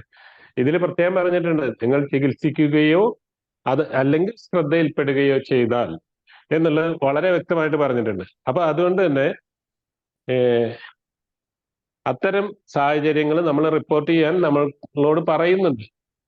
ഇതിൽ വിജ്ഞാപനപ്പെടുത്തേണ്ട ഏതെങ്കിലും പകർച്ചവ്യാധി എന്ന് പറഞ്ഞാല് അതായത് കമ്മ്യൂണിക്കബിൾ ഡിസീസ് ഒരുപാട് എണ്ണം, അഹ് മിക്കവാറും എല്ലാ അസുഖങ്ങളും ഇതിൽ പെടുന്നുണ്ട്. അപ്പൊ അതുകൊണ്ട് തന്നെ വിജ്ഞാപനപ്പെടുത്തേണ്ട ഏതെങ്കിലും പകർച്ചവ്യാധി ഏതെങ്കിലും വ്യക്തികളുടെയോ സർക്കാർ ആശുപത്രിയുടെയോ സ്വകാര്യ ആശുപത്രിയുടെയോ ക്ലിനിക്കിന്റെയോ അല്ലെങ്കിൽ ലാബറട്ടറിയുടെയോ, ഈ ലാബുകാർക്കും ഇതിനുള്ള നിർദ്ദേശങ്ങൾ പോയിട്ടുണ്ട്. അപ്പൊ അതുകൊണ്ട് തന്നെ അതാണ് കഴിഞ്ഞ ദിവസം നമ്മുടെ സമിതി അംഗം പറഞ്ഞത്, ലാബുകാർ റിപ്പോർട്ട് ചെയ്തോളൂ, നിങ്ങൾ റിപ്പോർട്ട് ചെയ്യണമെന്ന് നിർബന്ധമില്ല എന്ന് പറഞ്ഞു. നിർബന്ധമൊന്നുമില്ല, പക്ഷെ ഫൈൻ കൊടുക്കാൻ വേറെ ആരും കാണൂല, നമ്മൾ തന്നെ കാണുള്ളൂ. ഗവേഷണ സ്ഥാപനങ്ങളിലെയോ ശ്രദ്ധയിൽപ്പെടുകയോ അറിയപ്പെടുകയോ ചെയ്താൽ, അങ്ങനെ എഴുതേണ്ട കാര്യമില്ലല്ലോ, അല്ലെങ്കിൽ ആ വ്യക്തിയോ സ്ഥാപനമോ ഉടൻ തന്നെ പബ്ലിക് ഹെൽത്ത് ഓഫീസർക്ക് റിപ്പോർട്ട് ചെയ്യേണ്ടതാണ്. അപ്രകാരം വിവരം ലഭിക്കുമ്പോൾ അത്തരം രോഗങ്ങളുടെ വ്യാപനം നിയന്ത്രിക്കുന്നതിനും അത് ഉന്മൂലനം ചെയ്യുന്നതിനുമായി പബ്ലിക് ഹെൽത്ത് ഓഫീസർമാർ ഉടൻ തന്നെ ഇടപെടണം. ഉന്മൂലനം ചെയ്യുക എന്ന് പറഞ്ഞാല് ഇത് ആവാഹിച്ചെടുക്കുന്നതല്ലല്ലോ, ചികിത്സയല്ലേ ഉദ്ദേശിച്ചിട്ടുള്ളത്. അപ്പം അത് പബ്ലിക് ഹെൽത്ത് ഓഫീസർ നിശ്ചയിക്കും എന്ത് ചികിത്സ വേണമെന്ന്. അവിടെ ഹോമിയോപ്പതി അംഗീകരിക്കുമെന്ന് തോന്നുന്നുണ്ടെങ്കിൽ അത് ഇനി നമ്മൾ കൊണ്ടറിയാം. കാരണം കണ്ടറിഞ്ഞിട്ടില്ലെങ്കിൽ കൊണ്ടറിയാം. ഈ ഇത്തരം കാര്യങ്ങൾ റിപ്പോർട്ട് ചെയ്യുന്നതിന് അലംഭാവം കാണിച്ചാൽ ഫൈൻ, പിഴയ്ക്ക് ബാധ്യസ്ഥരായിരിക്കുന്ന അതിന്റെ തൊട്ട് താഴെ പറഞ്ഞിട്ടുണ്ട്.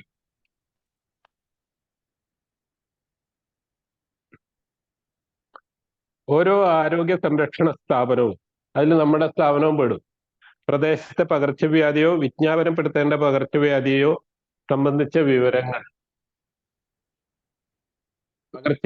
വിജ്ഞാപനപ്പെടുത്തേണ്ട പകർച്ചവ്യാധിയോ ഉള്ളതായി സംശയിക്കപ്പെടുകയോ ചെയ്യുന്നവർക്കുള്ള രോഗനിർണയം, നൽകുന്ന സേവനങ്ങൾ എന്നിവയുടെ വിശദാംശങ്ങൾ, അത്തരത്തിലുള്ള വ്യക്തികൾക്ക് ആവശ്യമായ ചികിത്സയും അതിന്റെ വിശദാംശങ്ങൾ എന്നിവ പ്രാദേശിക പബ്ലിക് ഹെൽത്ത് ഓഫീസർക്കും ജില്ലാ പബ്ലിക് ഹെൽത്ത് ഓഫീസർക്കും റിപ്പോർട്ട് ചെയ്യേണ്ടതാണ്. അപ്പൊ ഇത്തരം അസുഖം വന്നാൽ എന്തൊക്കെയാണ് നിങ്ങൾ ചെയ്യാൻ ഉദ്ദേശിച്ചത്, ചെയ്തത്, അത്തരം കാര്യങ്ങൾ രണ്ടു കൂട്ടർക്കും റിപ്പോർട്ട് ചെയ്യണം, ഒരാൾക്കല്ല.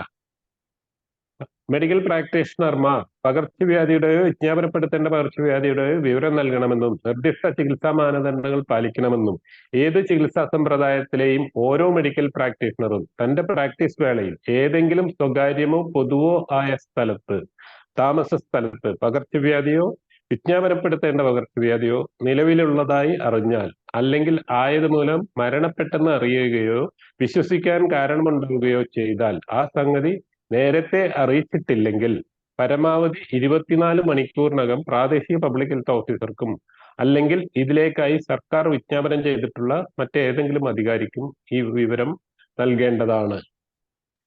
ഇത് ഇങ്ങനെയൊക്കെ പറഞ്ഞാൽ എന്തെന്നാ മനസ്സിലാവുന്നത്? 28ാം വകുപ്പ് പ്രകാരം സർക്കാർ ഒരു പകർച്ചവ്യാധി വിജ്ഞാപനപ്പെടുത്തുകയും സ്പെസിമെൻ ശേഖരണം, രോഗനിർണയ ചികിത്സാ നടപടികൾ ഉൾപ്പെടെ ആ രോഗത്തെ കൈകാര്യം ചെയ്യുന്നതിന് മാത്രമായി പിന്തുടരേണ്ട നിർവഹണ രീതികൾ നിർദ്ദേശിച്ചിരിക്കുന്നിടത്ത് അത്തരം രോഗത്തിന്റെ ലക്ഷണങ്ങളുള്ള രോഗികളെ ചികിത്സിക്കുന്ന എല്ലാ രജിസ്റ്റേർഡ് മെഡിക്കൽ പ്രാക്ടീഷണർമാരും ആരോഗ്യ സംരക്ഷണ സ്ഥാപനങ്ങളും അത്തരം നിർവഹണ രീതിയും നടപടിക്രമങ്ങളും പിന്തുടരേണ്ടതാണ്. അത് തെറ്റിച്ചാൽ ഫൈൻ അടയ്ക്കണമെന്ന് കൃത്യമായി പറയുന്നു.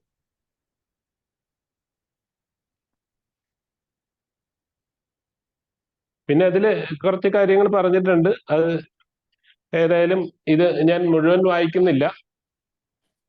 തുടർന്ന് വരുന്ന പ്രധാനപ്പെട്ട ചാപ്റ്റർ എന്ന് പറഞ്ഞാൽ 11th ചാപ്റ്ററാണ്. ആ 11th ചാപ്റ്ററിൽ വളരെ കൃത്യമായിട്ട് നമ്മുടെ രോഗാവസ്ഥകൾ A to Z അസുഖങ്ങളെ കുറിച്ച് വ്യക്തമായി പറയുന്നുണ്ട്. അത്തരം അസുഖങ്ങളെ ഗവൺമെന്റിന് ഏത് സമയത്ത് വേണമെങ്കിൽ വിജ്ഞാപനപ്പെടുത്താനും ഏത് സമയത്ത് വേണമെങ്കിൽ അതിനെ നിയന്ത്രണത്തിൽ കൊണ്ടുവരാനും അത് ചികിത്സിക്കുന്നതിനുള്ള മാനദണ്ഡങ്ങൾ പുറപ്പെടുവിക്കാനും കഴിയും. ആ മാനദണ്ഡങ്ങൾ പാലിക്കാൻ നമ്മളെല്ലാവരും ബാധ്യസ്ഥരാണ്. ഇത്രയും കാര്യങ്ങളാണ് ഈ നിയമത്തിലുള്ളത്. ഇനി ഇതുമായി നമുക്ക് സംസാരിക്കുമ്പോൾ ഒരു കാര്യമുണ്ട്, വീഡിയോ ഓൺ ചെയ്തിട്ട് സംസാരിക്കും. കേൾക്കുന്നില്ലല്ലോ ഡോക്ടർ? ഡോക്ടറെ, നമുക്ക് ഈ അതുപോലെ തന്നെ ഇനി ഏതെങ്കിലും ഇതിൽ വിട്ടുപോയിട്ടുണ്ടെങ്കിൽ ആ ഡിസീസ് ചേർക്കാനുള്ള അത് പറഞ്ഞിട്ടുണ്ട്. ഏത് സമയത്ത് ഏത് അസുഖം കൂട്ടിച്ചേർക്കാനും ഒഴിവാക്കാനും ഉള്ള അധികാരമൊക്കെ സംസ്ഥാന സമിതിക്കുണ്ട്. ആ സംസ്ഥാന സമിതി അല്ലെങ്കിൽ ഇനി ഇതിന് പുറമെ ഒരു ഉന്നതാധികാര സമിതി വരുന്നുണ്ട്. ആ സമിതി രൂപീകരിച്ചിട്ടില്ല. അത് ഗവൺമെന്റിന്റെ മറ്റൊരു സമിതിയും കൂടി വരാൻ ഒന്നും കിട്ടുമെന്ന് വിചാരിക്കണ്ട. തീർച്ചയായിട്ടും. അപ്പം ഇത് അത്ര സിമ്പിൾ അല്ല, പവർഫുൾ ആണ്. അതാണ് ഇത് ഇനിയും മനസ്സിലാവാത്തവർക്ക് ഒരിക്കലും മനസ്സിലാവൂല. അല്ല, മനസ്സിലാകാത്തവർക്ക് മനസ്സിലായി തുടങ്ങും ഇന്നു മുതൽ. കാരണം ആ ഓർഡർ കാണുമ്പോൾ മനസ്സിലായില്ലെങ്കിൽ അവൻ എങ്ങനെ ഹോമിയോപ്പതി പാസ്സായി എന്ന് വരെ അന്വേഷിക്കേണ്ടി വരും. ഉം. അപ്പൊ ഇത് ഇപ്പൊ എല്ലാവർക്കും മനസ്സിലായി. അപ്പൊ ഇനി അല്ലെങ്കിൽ മനസ്സിലാവാത്തവര് മനസ്സിലാക്കിക്കോളും. അപ്പൊ ഇനി എന്താണ് നമ്മൾ ചെയ്യേണ്ടത്? അല്ല, സൊല്യൂഷൻസ് നമ്മൾ ട്രൈ ചെയ്യുന്നുണ്ട്. അത് ഇപ്പൊ ഈ നമ്മുടെ ഈ പ്ലാറ്റ്ഫോമിന്റെ വെളിച്ചത്തിൽ അതിൽ നടക്കുന്നുണ്ട്. ആ കാര്യങ്ങൾ മുന്നോട്ട് പോകുന്നുണ്ട്. അത് എത്രമാത്രം സക്സസ് ആവും എന്നുള്ളത് നമുക്ക് കണ്ടറിയാം. എന്തായാലും ഒരു കാര്യം ഉറപ്പ്, ഇത് അത്ര സിമ്പിളായിട്ട് സോൾവ് ചെയ്യാൻ പറ്റുന്ന ഒരു കാര്യത്തിലല്ല നിൽക്കുന്നത്. കാരണം ഇതിൽ ഗവൺമെന്റ് ഒരു പക്ഷേ ഇപ്പൊ ഓൾറെഡി നിയമം ആയിക്കഴിഞ്ഞു. ആ നിയമത്തെ അമെൻമെന്റ് ചെയ്യുമ്പോൾ മാത്രമേ ആ നിയമത്തിന്റെ പരിരക്ഷ നമുക്ക് കിട്ടുള്ളൂ. അമെൻമെന്റ് വരാതെ ചട്ടങ്ങളിൽ എന്ത് ഇത് ചെയ്താലും, എന്ത് ലഘൂകരണം നടത്തിയാലും അത് നമുക്കൊരു സ്ഥായിയായ ഒരു റിസൾട്ട് കിട്ടില്ല. അത് കുറച്ച് നാളത്തേക്ക് വേണമെങ്കിൽ നമുക്ക് ഒരു റിസൾട്ട് കിട്ടിയേക്കാം. അതായത് ഇപ്പൊ പല നിയമങ്ങളും പാസ്സാക്കിയിട്ട് പല ഭാഗങ്ങളും മരവിപ്പിക്കുന്ന ഒരു നടപടിയുണ്ട്. ആ രീതിയിൽ ഇതിൽ പ്രധാനപ്പെട്ടത് മരവിപ്പിച്ചു കഴിഞ്ഞാൽ ഈ ആക്ടിന്റെ പ്രസക്തി തന്നെ നഷ്ടപ്പെടും. അതാണ് അവർക്കുള്ള പ്രശ്നം. അപ്പൊ ആ പ്രസക്തി നഷ്ടപ്പെടാതെ ഇത് എങ്ങനെ നിലനിർത്താം എന്നുള്ളതാണ് അവർ നോക്കുന്നത്. പക്ഷെ അത് നിലനിർത്തി വരുമ്പോൾ ആയുഷ് വിഭാഗങ്ങൾ, പ്രത്യേകിച്ച് ഹോമിയോപ്പതിയുടെ ഒക്കെ കാര്യം വളരെ പരിതാപകരമായിരിക്കും.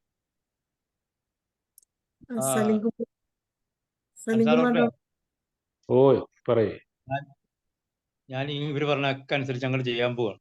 അപ്പോ ആണോ? എനിക്ക് എൻ്റെ അടുത്തൊരു കുട്ടി ചെറിയൊരു പ്രശ്നമായിട്ട് വന്നു, ഡെങ്കിപ്പനിയാണെന്ന് എനിക്ക് തോന്നുന്നു. ഞാൻ ഉടനെ അറിയിക്കണം. ഈ അറിയിക്കുക എന്ന് പറഞ്ഞു കഴിഞ്ഞാല് അതെങ്ങനെയാ? അവരുടെ ഓഫീസിൽ ഞാൻ അവിടെ പോയി ക്യൂ നിന്ന് അറിയിക്കണോ?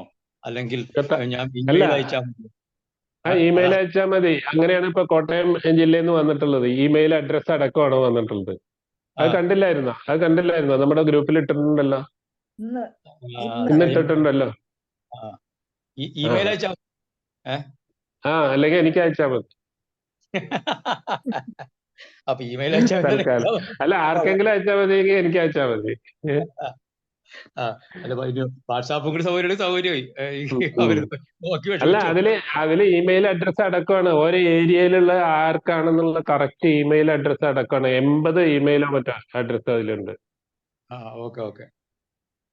ഡോക്ടർ നോക്കിയായിരുന്നോ അത്? ഇല്ല, ഞാൻ ഓർഡർ നോക്കിയായിരുന്നു. വായിച്ചു നോക്കിയില്ല. കണ്ടന്റ് ഇതായിരിക്കും വിചാരിച്ചു പിന്നെ അങ്ങോട്ട് താഴോട്ട് നോക്കില്ല. ശ്രദ്ധിക്കാൻ പറ്റിയില്ല. അതാണ് നമ്മുടെ പ്രശ്നം. ഇപ്പൊ എന്ത് കണ്ടാലും നല്ലോണം ശ്രദ്ധിക്കണം. കാരണം പണിയാണ്. അതുകൊണ്ടാണ്, വേറെ ഒന്നുമല്ല. അല്ല, എല്ലാം നോക്കുന്ന, പക്ഷെ ഇന്ന് ഇച്ചിരി ഇതായി പോയതാ. ഞാൻ ഒരു കാര്യം ഒന്ന് ചോദിച്ചോട്ടെ സാറേ, ഒരു സംശയം. അതായത് നമ്മളിപ്പം ഈ 7ാമത്തെ അധ്യായത്തിലെ 4ാമത്തെ പോയിന്റ് നമ്മൾ വായിച്ചല്ലോ. അതിൽ വിജ്ഞാനപ്പെടുത്തേണ്ട ഏതെങ്കിലും പകർച്ചവ്യാധി എന്നല്ലേ പറഞ്ഞിട്ടുള്ളൂ. ബാക്കിയുള്ള എല്ലായിടത്തും പകർച്ചവ്യാധിയോ വിജ്ഞാനപ്പെടുത്തേണ്ട പകർച്ചവ്യാധിയോ എന്ന് കാണിച്ചിട്ടുണ്ട്. പക്ഷെ പോയിന്റില് വിജ്ഞാനപ്പെടുത്തേണ്ട ഏതെങ്കിലും പകർച്ചവ്യാധി വന്നെങ്കിൽ റിപ്പോർട്ട് ചെയ്യാനാണല്ലോ പറയുന്നത്. അല്ല, അത് ഒരിക്കലും അങ്ങനെ പറഞ്ഞിട്ടില്ല. മറ്റടുത്ത് പകർച്ചവ്യാധി അല്ലാത്തതും പറഞ്ഞിട്ടുള്ളല്ലോ. അല്ല, ഈ ഒരു പോയിന്റില് പറഞ്ഞിട്ടില്ലേ? അത് മറിയമ്മ ഡോക്ടറെ ഏതും വിജ്ഞാനപ്പെടുത്തേണ്ടതാക്കാം അവർക്ക്. അപ്പൊ അങ്ങനെയുള്ളത് മാത്രം നമ്മൾ പറഞ്ഞാൽ മതിയോ എന്നുള്ളതാണ്. അല്ല, അത് പോരാ. പകർച്ചവ്യാധികളെല്ലാം പറയണം. അതിനാണ് നമ്മൾ പകർച്ചവ്യാധി ട്രീറ്റ് ചെയ്യണില്ല എന്നുള്ള. ഇപ്പൊ വേറൊരു കാര്യം പലരും ധരിക്കുന്ന ഒരു കാര്യമുണ്ട്. നമ്മള് തല മണ്ണി പൂഴ്ത്തി വെച്ചിട്ട് അങ്ങോട്ട് ചികിത്സിച്ചാൽ മതി എന്നൊരു ധാരണ പലർക്കും ഉണ്ട്. അത് തെറ്റാണ്. അത് ഇനി പറ്റില്ല. കാരണം നമ്മള് ഒന്നും കോവിഡ് ചികിത്സിക്കുന്നു എന്ന് പറഞ്ഞ് നമ്മൾ കോവിഡ് അല്ല ചികിത്സിക്കുന്നത്. നമ്മള് പ്രതിരോധ മരുന്ന് എന്ന് പറഞ്ഞ് നമ്മൾ അത് ഇമ്മ്യൂൺ ബൂസ്റ്റർ ആക്കി. ഇനി ആ പരിപാടിയൊന്നും നടക്കൂല. അത് ഡോക്ടറെ വിജ്ഞാപനം ചെയ്യാം. ഏതെങ്കിലും ഒരു ഡിസീസ് ഇങ്ങനെ പൊട്ടിപ്പുറപ്പെടുന്ന സമയത്ത് അവരതിനെ വിജ്ഞാപനം ചെയ്യും. അത് വിജ്ഞാപനം ചെയ്യും. അത് കൂടാതെ പകർച്ചവ്യാധി റിപ്പോർട്ട് ചെയ്യണം. അത് അപ്പുറത്ത് പറഞ്ഞിട്ടുണ്ടല്ലോ.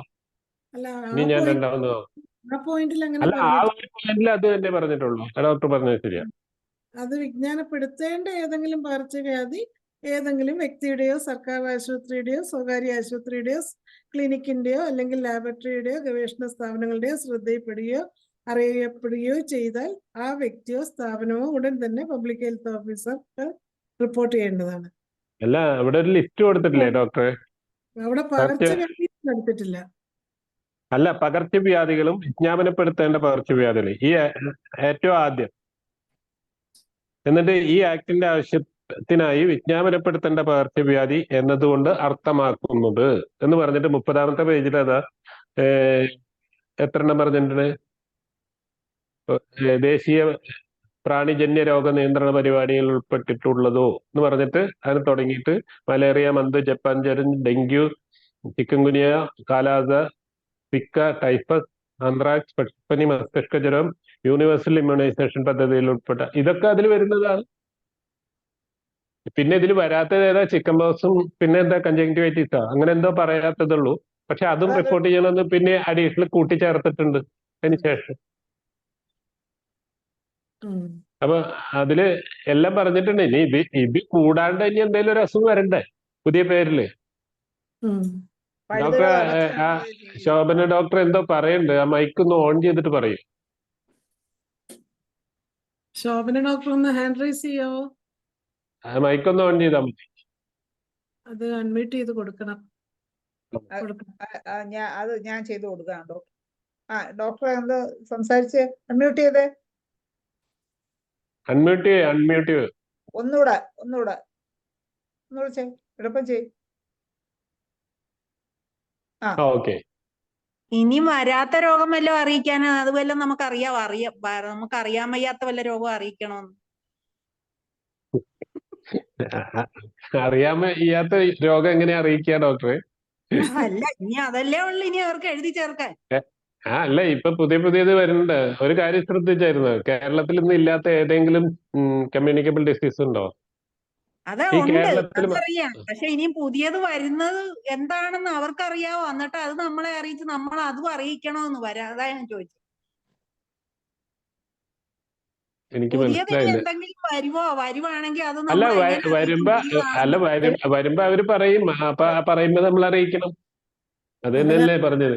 അതിനിപ്പോ ഇവിടെ ആശുപത്രിക്കാർ ചെയ്യുന്ന ഒരു പരിപാടിയുണ്ട്. എന്താണ് റാഷസ്, മീസിൽസ്, റൂബല്ലയൊക്കെ ആയിട്ട് ചെല്ലണ നേരെ. പിന്നെ പറഞ്ഞ അലർജിക് റാഷസ് എന്നാണ് എഴുതുന്നത്. ഈ കമ്മ്യൂണിക്കബിൾ ഡിസീസ് പറയുന്നതിന്റെ കൂട്ടത്തിൽ പിന്നെ എന്തിനാ ഈ പിന്നെ ജീവിതശൈലി രോഗങ്ങൾ പറയുന്നത്? അതെന്താ മനസ്സിലാവുന്നില്ല.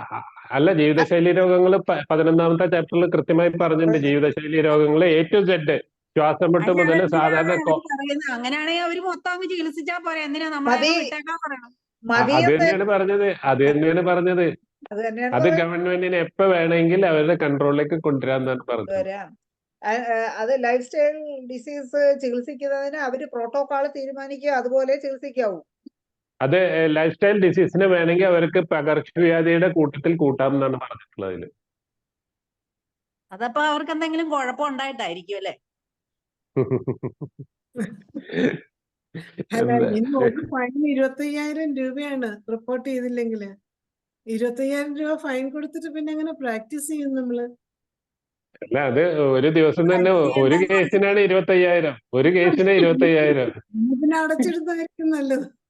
അത് അടച്ചിടണമെന്ന് തന്നെ. നിങ്ങൾ ഒന്നീ നിർത്തി പൊയ്ക്കോ, ഇല്ലെങ്കിൽ അതിനായിരിക്കും ശരിക്കും കരട് ലിസ്റ്റില് 5,000 രൂപയാണ് പിഴ വെച്ചിരുന്നത്. അത് വന്നപ്പോഴത്തേക്ക് അത് 25,000 കുറയാതെ ആക്കി. അല്ല, 2,000 പല രീതികളിലുള്ള ഇതുണ്ട്. രോഗികളെ സൃഷ്ടിക്കുക, അതാണ് കൂടുതൽ ലാഭം കൊയ്യുക. അവർക്ക് അത്രേ അവര് ഇതിന്ന് പ്രതീക്ഷിക്കുന്നുള്ളൂ, അല്ല വേറെ ഒന്നും പ്രതീക്ഷിക്കുന്നില്ല. പക്ഷെ നമ്മുടെ കാര്യം ഡോക്ടറെ, നമുക്കും ജീവിക്കണ്ടേ? നമ്മളെ സമ്മതിപ്പിക്കത്തില്ലല്ലോ. അതെ, ഡോക്ടർ ദേവൻ കൈവക്കിയിട്ടുണ്ട്. പറയും ദേവരാജ്, ബാക്കി പറയും. മുമ്പ് ലതാ മനോഹരൻ ഡോക്ടർ ഉണ്ട്. അതിനു മുമ്പ് ലതാ മനോഹരൻ ഡോക്ടർ ആണ് ആദ്യം. നമസ്കാരം എല്ലാവർക്കും. നമസ്കാരം സാറേ. അപ്പം എന്റെ ക്വസ്റ്റ്യൻ ഇതാണ്, നമ്മൾ ഒരു ഡോക്ടർ എന്നുള്ള ഒരു ലേബലിൽ ഇനി ഇരിക്കാൻ പറ്റുകയില്ല. ഒന്നാമത്തെ ഒരു സംശയം. രണ്ടാമത് ഒരു സാധാരണ ഒരു ഹെൽത്ത് വർക്കർ, ആ ഹെൽത്ത് വർക്കർ ഈ നാട് മുഴുവൻ നടന്ന് നിങ്ങൾക്ക് എന്തെങ്കിലും പനിയുണ്ടോ, എന്തെങ്കിലും അസുഖമുണ്ടോ, ഈ വീട്ടിൽ എന്തെങ്കിലും ഉണ്ടോ എന്ന് അന്വേഷിക്കുന്ന പോലെ നമ്മൾ അഥവാ ചികിത്സിക്കുന്നുണ്ടെങ്കിൽ ചികിത്സിക്കാനുള്ള അനുവാദം അവർ തരുന്നതിന് മുമ്പ് നമ്മൾ ഇത് റിപ്പോർട്ട് ചെയ്യണം. അപ്പോൾ അവർ പറയും നിങ്ങൾ ചികിത്സിക്കേണ്ട, നിങ്ങൾ റെഫർ ചെയ്യാൻ ഉള്ള കഴിവ് മാത്രമേ നിങ്ങൾക്ക് അനുവാദം റൂൾസ് ആൻഡ് റെഗുലേഷൻസ് അനുവദിക്കുന്നുള്ളൂ. അതുകൊണ്ട് നിങ്ങൾ ഇത് പിന്നെ റിപ്പോർട്ട് ചെയ്തു, നല്ല നന്ദി, ഞങ്ങളത് ചികിത്സിച്ചോളാം എന്നുള്ള ഒരു തീരുമാനത്തിലോട്ട് എത്തിയിട്ട് ഈ ഹോമിയോപ്പതി പഠിച്ച ഓരോരുത്തരും പിന്നെ ഒരു കാഴ്ചക്കാരായിട്ട് ഇരിക്കേണ്ട ഒരു സ്ഥിതിയിലോട്ട് എത്തിയിരിക്കുകയാണ് എന്നാണ് എനിക്ക് തോന്നുന്നത്. അങ്ങനെയാണോ ഡോക്ടർ അത് വായിച്ച് ശരിക്കും പഠിച്ചപ്പോൾ മനസ്സിലായ കാര്യം? അതെ, ഇത് ശരിക്കും പ്രാവർത്തികമാക്കിയിട്ടുണ്ടെങ്കിൽ ഹോമിയോ ഡോക്ടർമാർക്കും ഒന്നും പ്രത്യേകിച്ച് ജോലിയൊന്നും ഉണ്ടാവില്ല, ആയുർവേദക്കാർക്കും ഉണ്ടാവില്ല. അവരത് ഇതുവരെ മനസ്സിലാക്കിയിട്ടില്ല. ഏറ്റവും വലിയ മേഖലയാണ് റൊമാറ്റിസം. റൊമാറ്റിസം ഇതില് ജീവിതശൈലി രോഗങ്ങളിൽ കൊണ്ടുവന്നിട്ടുണ്ട്, ആ ലിസ്റ്റിലുണ്ട്. ഇതില് വേറൊരു കാര്യം പറയുന്നത്, ഇന്ന് കണ്ണൂര് മറ്റോ ഒരു ഡെങ്കു കേസ് റിപ്പോർട്ട് ചെയ്തപ്പോൾ ഉണ്ടായ സംഭവം എന്താ വെച്ചാൽ ആ വീട്ടിലേക്ക് 8-10 പേരെ അങ്ങ് വന്നു എന്നാ പറയുന്നത്. പിന്നെ അവിടെ ഒരു ബഹളമായിരുന്നു തന്നെ. അതായത് ഫോഗിങ്ങും മൊത്തം പരിശോധനയും, കൊതുകിന് എവിടെ ഉണ്ട്, കൊതുകിനെ അന്വേഷിച്ചിട്ടുള്ള ഓട്ടവും. അതിന്റെ ഇടയിൽ എവിടെയെങ്കിലും ഒരു ചിരട്ടയിൽ വെള്ളം കണ്ട് ഒരു ഇത്തിരി കൊതുകിന്റെ കൂത്താടിയും കണ്ട അവനും അപ്പൊ സംഗതി ഒരു 10,000-നുള്ള വകുപ്പായി. ഫൈനായി. ഫൈനായി. അതെ. വേറൊരു കാര്യം ആലോചിക്കണം, ആ കേസ് ആ പേഷ്യന്റ് വേറെ എവിടുന്നോ വന്നതാണ് അവിടെ. അപ്പൊ അയാൾക്ക് അവിടെ നിന്ന് കിട്ടിയതായിരിക്കില്ല ഇൻസ്പെക്ഷൻ. എന്നിട്ട് അവർ അവിടെയാണ് തിരയുന്നത്. ശരി. അതാണ് ഇന്ന് ഒരു ഡോക്ടർ പറഞ്ഞ ഒരു കഥ. അപ്പൊ ഇന്നത്തെ ഏറ്റവും വിഷമം തോന്നുന്ന ഒരു കാര്യം എന്ന് പറഞ്ഞാൽ ഇത്തരം അസുഖങ്ങള് നമ്മൾ റിപ്പോർട്ട് ചെയ്താൽ ഉണ്ടാവാൻ പോകുന്നതിന്റെ ഒരു ചെറിയൊരു എന്താ പറയാ, ഒരു റിഹേഴ്സൽ അല്ലെങ്കിൽ ഒരു ചെറിയൊരു സാമ്പിളാണ് ഇപ്പൊ കണ്ടത്. ആ സാമ്പിള് കാണുമ്പോൾ നമ്മൾ വിചാരിച്ചു നമ്മൾ ഒരു ഡെങ്കിയോ അല്ലെങ്കിൽ ചിക്കൻ ഗുനിയോ ഒന്ന് റിപ്പോർട്ട് ചെയ്ത് നോക്കിയാൽ, അത് മാത്രമല്ല അവരുടെ ആധാരത്തിന്റെ പകർപ്പ് വരെ ഉള്ള ഡീറ്റെയിൽസ് അതിൽ കൊടുക്കണം. പേര്, address, phone number, Aadhaar number, എന്തൊക്കെ ഒരുപാട് ഡീറ്റെയിൽസ് ഫർണിഷ് ചെയ്യണം. എന്നിട്ട് വേണം നമ്മൾ റിപ്പോർട്ട് ചെയ്യാൻ. അല്ലാണ്ട് പേരും ജസ്റ്റ് പേരും മാത്രം റിപ്പോർട്ട് ചെയ്താൽ പോരാ. അത് നമ്മൾ ഇനി ഡെങ്കു എന്ന് പറഞ്ഞു നോക്കാം. അപ്പൊ എന്തുകൊണ്ട് ഡെങ്കു എന്ന് പറഞ്ഞു, അപ്പൊ ഡെങ്കു അത് പോസിറ്റീവ് ആണ് എന്നുള്ളതിന്റെ ടെസ്റ്റ് റിപ്പോർട്ട് വെക്കണം. ഡോക്ടറെ, അത് അപ്പോഴേ ഇതൊരു പ്രൈവസി നഷ്ടപ്പെടലല്ലേ ഒരു വ്യക്തിയുടെ? അതെ, തീർച്ചയായിട്ടും. ആ ഡാറ്റ പ്രൈവസി പേഷ്യൻസിന്റെ അങ്ങനെ കൊടുക്കാൻ പറ്റുമോ എന്നുള്ളത് വേറൊരു ചോദ്യം. വലിയ അപകടം പിടിച്ചൊരു സ്ഥിതിയിലാണ് ഇപ്പൊ നമ്മൾ. തീർച്ചയായിട്ടും പോലും ഇങ്ങനെ ഇല്ലായിരുന്നു. വിമുക്തഭടന്മാരെന്നൊക്കെ പറഞ്ഞ പോലെ നാളെ ഇനി വിമുക്ത ഡോക്ടർ എന്നുള്ള ഒരു പദവിയിട്ട് നമുക്ക് പെൻഷൻ മേടിച്ചോണ്ടിരിക്കാവുന്ന അവസരം ഉണ്ടോ നോക്കണം. പെൻഷൻ കിട്ടുമോന്ന് അറിയത്തില്ല.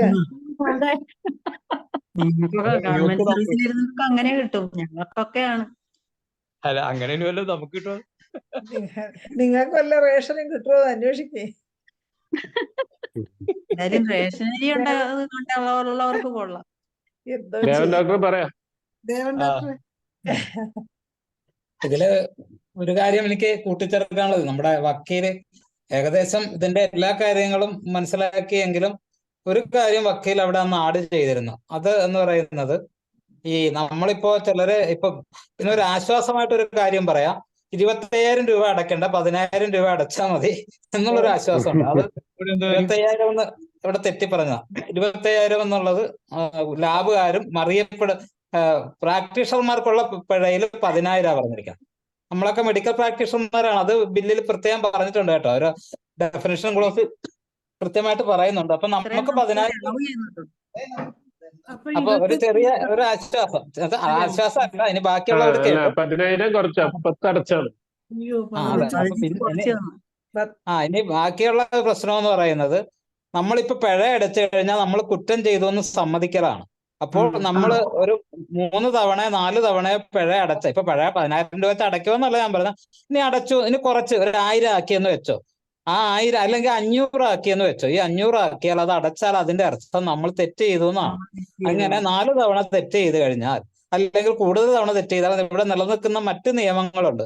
ഒരേ തെറ്റ് ആവർത്തിച്ചു കഴിഞ്ഞാൽ പിന്നെ അയാൾ അത് ഇതിൽ തന്നെ പറയുന്നുണ്ട്, പിഴശിക്ഷ കൂടുമെന്ന് ഇതിൽ തന്നെ പറയുന്നുണ്ട്. ഒരു തെറ്റ് ആവർത്തിച്ചു കഴിഞ്ഞാൽ ആ തെറ്റിന് ആദ്യം പറഞ്ഞ പിഴശിക്ഷയല്ല. ഇപ്പൊ ഈ 10,000 പറഞ്ഞ ആള് രണ്ടാമതും അത് തന്നെ ചെയ്യുകയാണെങ്കിൽ 10,000 എന്നുള്ളത് 20,000 50,000 ഒക്കെ ആകാം. അപ്പൊ അതൊന്നും അല്ല പ്രശ്നം. നമ്മൾ തെറ്റ് ചെയ്തു എന്ന് സമ്മതിക്കലാണ് ഈ പിഴ അടയ്ക്കുന്നതിലൂടെ സംഭവിക്കുന്നത്. അപ്പോൾ അതുകൊണ്ട് പറ്റുന്ന ഒരു കുഴപ്പം, നമ്മൾ അറിയാവുന്ന ഒരാൾ തെറ്റ് ചെയ്യുന്നത് ആയിട്ട് വ്യത്യാസമുണ്ട്. അപ്പൊ അറിയാൻ പാടില്ലാത്ത ഒരാൾ തെറ്റ് ചെയ്യുന്നത്. അപ്പൊ നമ്മൾ അറിഞ്ഞുകൊണ്ട് തെറ്റ് ചെയ്ത് കഴിഞ്ഞാൽ നമ്മുടെ ലൈസൻസ് വേണമെങ്കിൽ അതിന്റെ പേരിൽ പിന്നീട് ക്യാൻസൽ ചെയ്യാം. ഈ നിയമം കാരണം ഇവരിങ്ങനെ സ്ഥിരം ഇതാണ് ചെയ്യുന്നതെങ്കിൽ പിന്നെ ലൈസൻസ് എങ്കിൽ ക്യാൻസൽ ചെയ്യാന്ന് പറയാം. ഒന്ന് അത്. പിന്നെ രണ്ടാമത് ഈ ജീവിതശൈലി രോഗങ്ങള് ഈ പകർച്ചവ്യാധികളുടെ ഗണത്തിലേക്ക് പെടുത്തുന്നത് ഏത് നിയമം വെച്ചാണ് അല്ലെങ്കിൽ ഏത് ലോജിക്കാണെന്നുള്ളത് അവർ ഇതുവരെ വിശദീകരിച്ചിട്ടില്ല. കാരണം പകർച്ചവ്യാധി എന്ന് പറഞ്ഞാൽ നമ്മൾ ഇത്രയും നാളും മനസ്സിലാക്കിക്കൊണ്ടിരുന്ന എന്തെങ്കിലും ഒരു അണുക്കൾ മൂലം അങ്ങനെ പകരുന്നതിനെയാണ്. ഇപ്പൊ അതൊന്നും അല്ല, പരിക്ക് വരെ പകർച്ചവ്യാധിയാണ്. അപ്പോ ഒരാൾക്ക് പരിക്കുണ്ടായാൽ അടുത്ത ആൾക്കും പകർന്ന് പരിക്കുണ്ടാവോ എന്ന് ചോദിച്ചു കഴിഞ്ഞാൽ എനിക്കത് അറിയില്ല. അത് നമ്മള് ധാരണക്കുറവ് കൊണ്ടായിരിക്കും. അതുപോലെ പല രോഗങ്ങളും ധാരണയല്ല, ബോധക്കുറവ്. ആയിക്കോട്ടെ. അപ്പൊ എന്തായാലും അത്തരം ഒരു സമീപനം എന്ന് വെച്ചാൽ പൂർണ്ണമായിട്ട് ഇതൊരു വിഭാഗത്തിന് മാത്രം ചികിത്സ കൈയടക്കാനുള്ള അവരുടെ ആർത്തി മൂലം പറ്റിയൊരു സംഭവമാണ്. ആർത്തി എന്ന് പറഞ്ഞു കഴിഞ്ഞാൽ അവർക്കും ഗതികേടുണ്ട്, അത് നമ്മൾ മനസ്സിലാക്കണം. അവർക്കും ഉണ്ട് ബുദ്ധിമുട്ടുകൾ. അപ്പൊ ആ ബുദ്ധിമുട്ട് കൊണ്ട് പഞ്ചനക്ഷത്ര ഹോസ്പിറ്റലുകൾ പലതും നഷ്ടത്തിലാണ് ഇപ്പൊ പ്രവർത്തിക്കണം. അവിടെയൊക്കെ വരുമാനം പോരാ എന്നുള്ളൊരു പ്രശ്നം അവരും നേരിടുന്നുണ്ട്. അപ്പൊ അതിന് അവർ നോക്കിയപ്പോൾ കണ്ടത് ഹോമിയോപ്പതിക്കാർ ഇത്രയും പേരെ ചികിത്സിക്കുന്നുണ്ട്. അതും കൂടി ഈ ആശാ വളണ്ടിയർമാരും മറ്റു ചില ഏജൻസിക്കാരും ഒക്കെ നമ്മുടെയൊക്കെ വീടുകൾ വന്ന് നിങ്ങൾ എന്ത് മരുന്നാ കഴിക്കണേന്നൊക്കെ ചോദിച്ച് ഇതെടുത്തോണ്ട് പോയപ്പോ ചിലരൊക്കെ വിചാരിച്ചത് നമ്മളെ സഹായിക്കാനാണ്. നല്ല ആരൊക്കെ ഹോമിയോപ്പതി കഴിക്കുന്നുണ്ട്, ആരൊക്കെ ആയുർവേദം കഴിക്കുന്നുണ്ട്, ആരൊക്കെ മറ്റുള്ളത് കഴിക്കണമെന്ന് അറിഞ്ഞിട്ട് ഇത് വെച്ചിട്ടാണ് ഇവർ കണക്ക് കൂട്ടി ഈ സാധനം ഇറക്കിയിരിക്കുന്നത്. അത് നമ്മൾ കാണാത്ത മറ്റൊരു കാര്യമാണത്.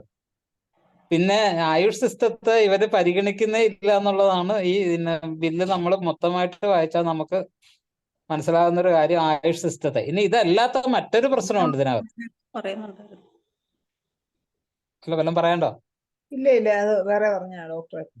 മറ്റൊരു പ്രശ്നം എന്ന് പറയുന്നത് നമ്മൾക്ക് ഈ അസുഖം നമ്മളിപ്പോ ഒരു പ്രീ എറപ്റ്റീവ് സ്റ്റേജിൽ ഒരു ചിക്കൻ ബോക്സ് ഒരു ശരീരവേദനയായിട്ട് വന്നത് ചിക്കൻ ബോക്സ് ആണെന്ന് പ്രവചിക്കാനൊന്നും പറ്റത്തില്ല. അതിന് ടെസ്റ്റും ഇല്ല. ഏതെങ്കിലും ഒരു ടെസ്റ്റ് ചിക്കൻ ബോക്സിന് കൃത്യമായിട്ട് ഡയഗ്നോസ് ചെയ്യാൻ ഒരു ഡയഗ്നോസ്റ്റിക് ടെസ്റ്റ് ഇല്ല. അതിന് ടെസ്റ്റ് ഇല്ലാതെ നമ്മൾക്ക് ഇത് ചിക്കൻ ബോക്സ് എറപ്ഷൻ പൊന്തുന്നത് വരെ നമുക്ക് അറിയാൻ പറ്റത്തില്ല ഇത് ചിക്കൻ ബോക്സ് ആണെന്ന്. ഇപ്പൊ നമ്മൾ ഇത് റിപ്പോർട്ട് ചെയ്ത് കഴിഞ്ഞാൽ ഇത് പകർച്ചവ്യാധിയാണ് എന്നുള്ള കാരണം പനി അതിനോട് സാമ്യം നമ്മളിത് റിപ്പോർട്ട് ചെയ്ത് കഴിഞ്ഞാൽ, അല്ലെങ്കിൽ ഇപ്പൊ ഡെങ്കു തന്നെ നമ്മൾ ടൈഫോയിഡ് ഡെങ്കു ഏതെങ്കിലും റിപ്പോർട്ട് ചെയ്ത് കഴിഞ്ഞാൽ ടൈഫോയിഡ് ഒക്കെ കണ്ടുപിടിക്കണമെങ്കിൽ നമുക്കറിയാം ഇവിടെ ആൾ പോസിറ്റീവ് ആണെങ്കിൽ എത്ര നാൾ വേണമെന്ന് നമുക്കറിയാം. അപ്പോൾ നമ്മളിത് റിപ്പോർട്ട് ചെയ്ത് കഴിഞ്ഞാൽ നമ്മൾ എന്ത് റിപ്പോർട്ട് ചെയ്യും? അത് എന്താണെന്ന് മനസ്സിലാവും. ഒരു അൺഐഡന്റിഫൈഡ് ഫീവർ എന്നുള്ള രീതിയിൽ നമ്മൾ റിപ്പോർട്ട് ചെയ്ത് കഴിഞ്ഞാൽ അങ്ങനെ കുറെ എണ്ണം അവിടെ ചെന്ന് കഴിയുമ്പോൾ അവർ പറയും ഇവന്മാർക്ക് ഒരു അസുഖം കണ്ടുപിടിക്കാനുള്ള, പേഷ്യന്റിനോട് തന്നെ പറയും കണ്ടോ അവർക്ക് അസുഖം എന്താണെന്ന് കണ്ടുപിടിക്കാനുള്ള കഴിവ് പോലും ഇല്ല. അതിനുള്ള സമയമായി 24 മണിക്കൂറിനകം റിപ്പോർട്ട് ചെയ്യണമെന്ന് ആക്ടിൽ എഴുതി വെച്ചിട്ടുണ്ട്. സംശയമുള്ളവർ വായിച്ച് നോക്കണം കേട്ടോ. 24 മണിക്കൂറിനകമാണ് എങ്ങനെയാണ് 24 മണിക്കൂറിനുള്ള ഈ ഡിസീസൊക്കെ ഐഡന്റിഫൈ ചെയ്യണത് എങ്ങനെയാണ്? മാത്രമല്ല ചിക്കൻ ബോക്സ് ബ്ലഡ് ടെസ്റ്റിലൂടെ എങ്ങനെയാണ് തീരുമാനിക്കുന്നത്? അതിനുള്ള ബ്ലഡ് ടെസ്റ്റ് ഒന്നും ഇതുവരെ കണ്ടുപിടിച്ചിട്ടില്ല. അതുപോലെ ഇപ്പൊ അങ്ങനെയുള്ള ആന്റിബോഡിയോ അങ്ങനെയുള്ള ഒരു സംഭവം കണ്ടുപിടിക്കാത്ത ചില ഡിസീസുകൾ നമ്മൾ റിപ്പോർട്ട് ചെയ്ത് കഴിയുമ്പോൾ നമ്മളെ അപഹസിക്കും. കാരണം നമ്മൾക്ക് കുറച്ച് ഇവരുടെ കൈ കിട്ടി ചടങ്ങുകളൊക്കെ കഴിഞ്ഞ് വരുമ്പോഴത്തേക്ക് ഏകദേശം അതിന്റെ ഒരു ഐഡന്റിഫൈ ചെയ്യാൻ പറ്റും.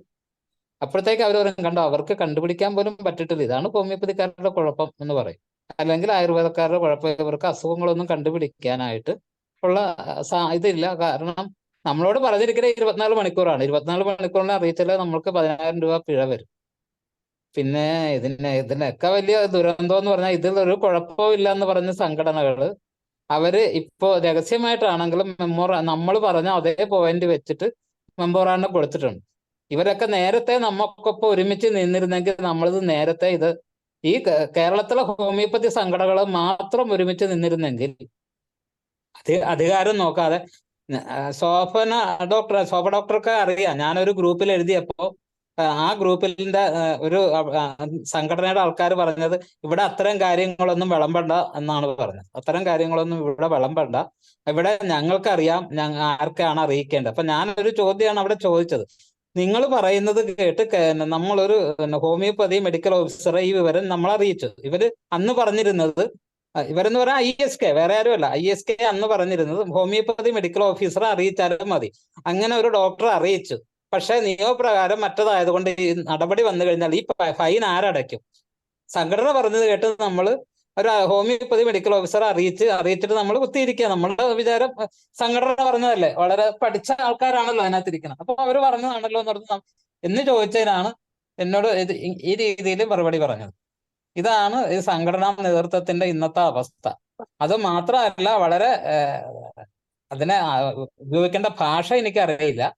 അവര് ഈ നമ്മൾ പറഞ്ഞ അതേ ആവശ്യങ്ങൾ ഇപ്പൊ അവസാനം കൊടുത്തിട്ട് അതിന്റെ ഒരു മെമ്മോറാണ്ടത്തിൽ ഒരിക്കലും എഴുതാൻ പാടില്ലാത്തൊരു വാചകം അതിനകത്ത് എഴുതി വെച്ചിരിക്കുകയാണ്. ചില കേന്ദ്രങ്ങൾ ഈ ആക്ടിനെതിരെ പ്രചരണം നടത്തുന്നുണ്ട്, അവർക്കെതിരെ നടപടി സ്വീകരിക്കാം. അപ്പൊ അവരുടെ ആവശ്യം ഇപ്പോഴും ബില്ലിലെ കാര്യങ്ങൾ പരിഹരിക്കുക എന്നുള്ളതല്ല, ഇതൊക്കെ മേളിൽ ആവശ്യപ്പെട്ടിട്ട് അവസാനം എഴുതി വെച്ചിരിക്കുകയാണ്. എവിടെയെങ്കിലും ഏതെങ്കിലും സാമാന്യ ബോധമുള്ളവർ എഴുതുന്ന ഒരു കാര്യമാണോ? ഒരു സംഘടന ചെയ്തിരിക്കുന്ന കാര്യമാണ് ഞാനീ പറഞ്ഞത്. നിങ്ങൾക്കിത് പിന്നെ സൈറ്റ് കിടപ്പുണ്ട്, നിങ്ങൾക്ക് എടുത്ത് പരിശോധിച്ച് നോക്കാം. ഒരു സംഘടന നാണക്കേടെന്നല്ല, അതിന് എന്താണ് ഭാഷ, എന്താ പറയേണ്ടത്? ഒരു സംഘടന പറയുകയാണ് ഇതിനെതിരെ ആക്ടിനെതിരെ പ്രചരണം ആരാണ് നടത്തിയത്? ഞങ്ങൾ സത്യസന്ധമായ കാര്യം പറഞ്ഞു, ഇല്ലാത്ത കാര്യങ്ങൾ അവര് പറഞ്ഞു. എന്നിട്ട് അവർ തന്നെ എഴുതി വെച്ചിരിക്കണം ആക്ടിനെതിരെ ചില കേന്ദ്രങ്ങൾ പ്രചരണം നടത്തുന്നു, അവർക്കെതിരെ നടപടി സ്വീകരിക്കണം. ഇതൊക്കെ ഒരു നോട്ടീസിൽ അടിക്കാം, വേണ രാഷ്ട്രീയ വിരോധം കൊണ്ട് നോട്ടീസിൽ അടിക്കാം. പക്ഷെ ആ മെമ്മോറാണ്ടത്തിൽ ആരും ഇങ്ങനെയൊന്നും എഴുതാറില്ല. അതിനുള്ള ബോധം പോലും നമ്മുടെ സംഘടനകൾക്ക് ഇല്ല. പറയിപ്പിച്ചത് കൊണ്ട് പറഞ്ഞതേ ഉള്ളൂ. നന്ദി ഡോക്ടറെ. ഇനി 1-2 പേരുടെ ഹാൻഡ് റൈസ് ചെയ്തിട്ടുണ്ട്. ഡോക്ടർ ഹാൻഡ് റൈസ് ചെയ്തിരുന്നു, പക്ഷെ ഡോക്ടർ ഇല്ലെന്ന് തോന്നുന്നു ഇപ്പൊ. കൃഷ്ണകുമാറുണ്ട്. കൃഷ്ണകുമാർ ഡോക്ടർ. കൃഷ്ണകുമാർ ഡോക്ടറാണ്. 53 നമ്മുടെ സമയം. പറയൂ കൃഷ്ണകുമാർ. അൺമ്യൂട്ട് ചെയ്യാം. നമ്മളിപ്പോ നമ്മളുടെ അനേകം പ്രശ്നങ്ങൾ ഇപ്പൊ ഉണ്ട്. നമുക്കിപ്പോ ആക്ട് പ്രകാരം കണ്ടമാനം പ്രശ്നങ്ങൾ നമുക്കുണ്ട്. ശരിക്കും പറയുകയാണെങ്കിൽ ഒരു പബ്ലിക് ഹെൽത്ത് ഓഫീസർ ഹോമിയോപ്പതിയുടെ വന്നാല് അത് വരില്ല, പരിഹരിക്കാവുന്ന സംഗതിയാണോ? അത് വരില്ല, അങ്ങനെയൊന്നും പ്രതീക്ഷിക്കണ്ട. അല്ല, അങ്ങനെ ഒരു സംഗതി വന്നാൽ വരാത്ത കാര്യം വന്നാലും അതിന് വേണമെന്നുണ്ടെങ്കിൽ കൃഷ്ണകുമാർ മുഖ്യമന്ത്രിയോ അല്ലെങ്കിൽ ആരോഗ്യമന്ത്രിയോ ആവട്ടെ. അതെന്താ അതങ്ങനെ? അങ്ങനെയാണ് ഇപ്പോഴത്തെ. അപ്പൊ അങ്ങനെയാണെങ്കിൽ പിന്നെ നമുക്ക് ഇതൊന്നും ഒരിക്കലും നടക്കില്ലല്ലോ. അല്ല, നടത്തണമെങ്കിൽ ഒരുപാട് കഷ്ടപ്പാടുണ്ട്.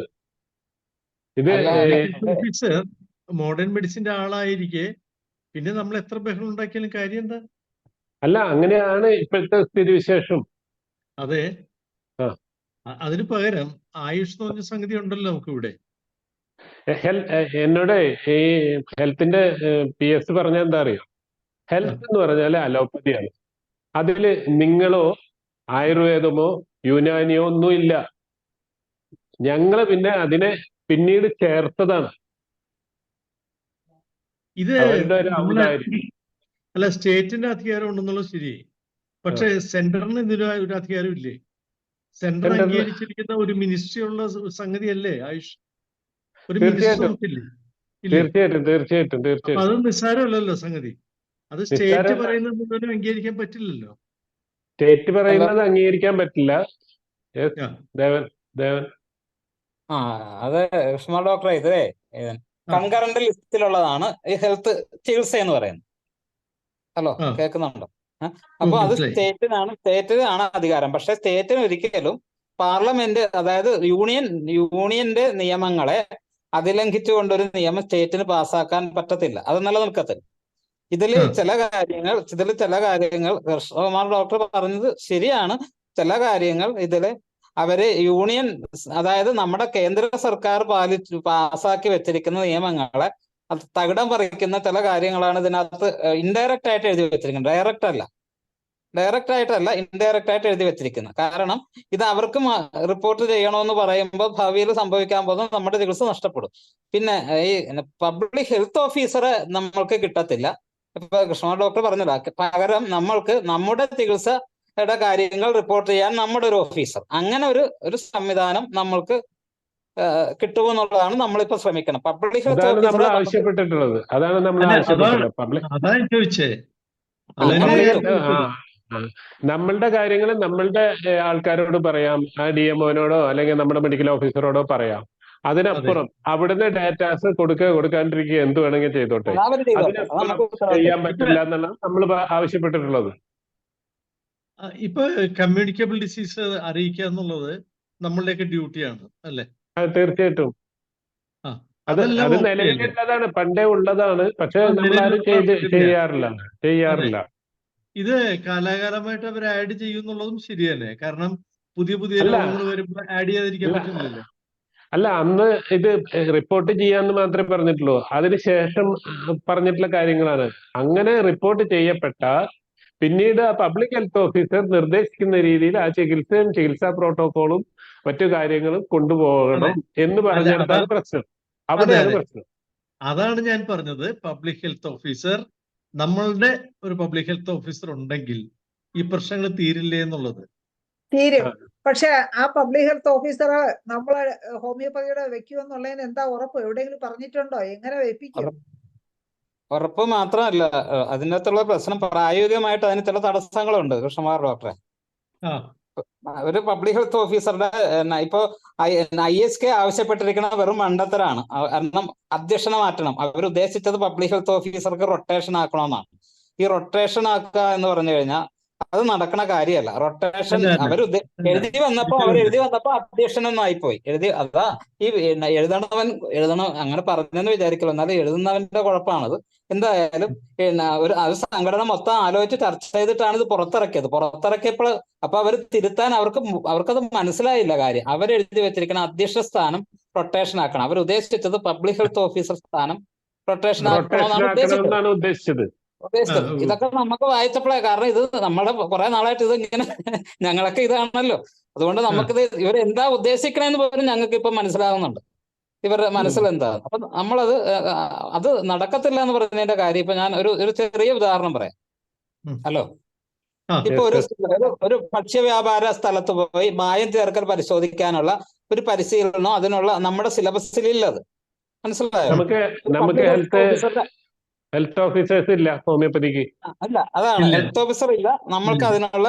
നമ്മൾക്ക് അത്തരം സംവിധാനങ്ങളില്ല. അപ്പോ നമ്മളെ പബ്ലിക് ഹെൽത്ത് ഓഫീസർ ആക്കിയാൽ നമ്മൾക്ക് ഇതൊന്നും ചെയ്യാൻ പറ്റത്തില്ല. നമുക്ക് ആകെ ചെയ്യാവുന്നത് ആയുഷിന്റെ ഹോമിയോപ്പതിയുടെ ഒരു പ്രത്യേകത എന്താണ്? ചികിത്സയിൽ നമ്മൾക്കുള്ള മുൻകൈ, പാർശ്വഫലങ്ങളില്ല നമ്മുടെ ചികിത്സയിൽ നമ്മൾക്കുള്ള ഒരു പ്രത്യേകിച്ച് വൈറൽ ഡിസീസിന് നമ്മൾക്കുള്ള മുൻകൈ, അത് നമ്മൾ കാലാകാലമായിട്ടും ലോകത്ത് ഉൾപ്പെടെ തെളിയിച്ചിട്ടുള്ള കാര്യമാണ്. ആ മുൻകൈയാണ് ഇവർ തകർക്കാൻ നോക്കണം. അതിനാണ് നമ്മൾ പറയണം, ചികിത്സയുടെ കാര്യത്തിൽ നമ്മൾ വിവരങ്ങൾ അറിയിക്കേണ്ടത് നമ്മുടെ ഓഫീസറെയാണ് എന്നതാണ് അതെ നമ്മൾ ആവശ്യപ്പെട്ടത്. ഇത് അതെ അല്ല അതെ അത് ആവശ്യപ്പെട്ടപ്പോൾ ആവശ്യപ്പെട്ടിട്ടുണ്ട്. ആ അതുപോലെ തന്നെ ആ പകർച്ചവ്യാധികളുടെ പ്രതിരോധവും നമ്മളെ അല്ല DMOയോ നമ്മുടെ പ്രോട്ടോകോള്, തീരുമാനിക്കാനുള്ള അവകാശവും നമുക്ക് വേണം. അതെ, നമ്മുടെ മരുന്ന്, അതേപോലെ തന്നെ നമ്മുടെ നമുക്ക് ഇപ്പോഴുള്ള പ്രോട്ടോകോൾ. സ്വാതന്ത്ര്യം, ചികിത്സയിൽ നമുക്ക് ഇപ്പൊ ഉള്ള സ്വാതന്ത്ര്യം തുടർന്ന് ഉണ്ടാവണമെന്ന് നമ്മൾ പറഞ്ഞിട്ടുള്ളത്. അതുപോലെ ആ നമ്മളൊരു റിപ്പോർട്ട് ചെയ്ത് കഴിഞ്ഞാൽ ആ കേസ് പിന്നീട് നമ്മളിൽ നിന്ന് പോകുന്ന ഒരു സ്ഥിതിവിശേഷം ഉണ്ടാവാൻ പാടില്ല.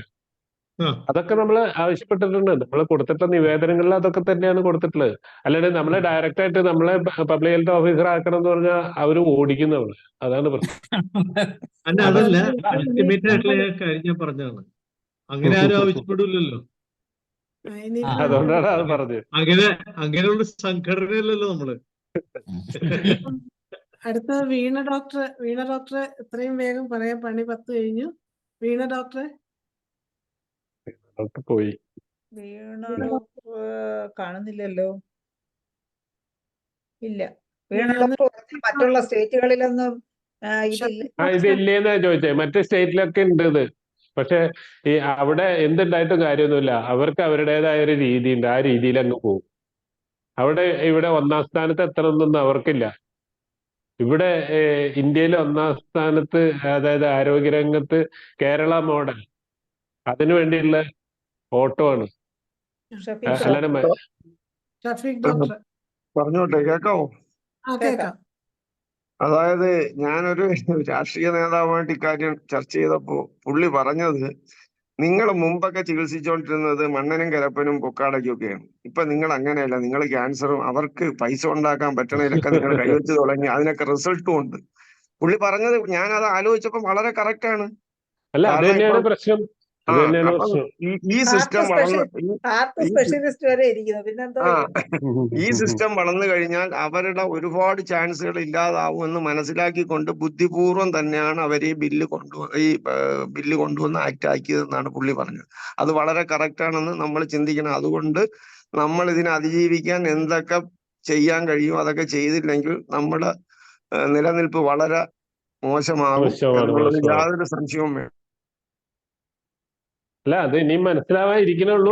ഇന്ന് മുതൽ മനസ്സിലായിക്കോളും. കാരണം ആ ഒരു സർക്കുലർ കാണുമ്പോ തന്നെ കുറെ പേർക്ക് മനസ്സിലാവും. അതുകൊണ്ട് നമ്മള് ഇതില് നമ്മുടെ ഈ ചട്ടങ്ങളെ ഭേദഗതി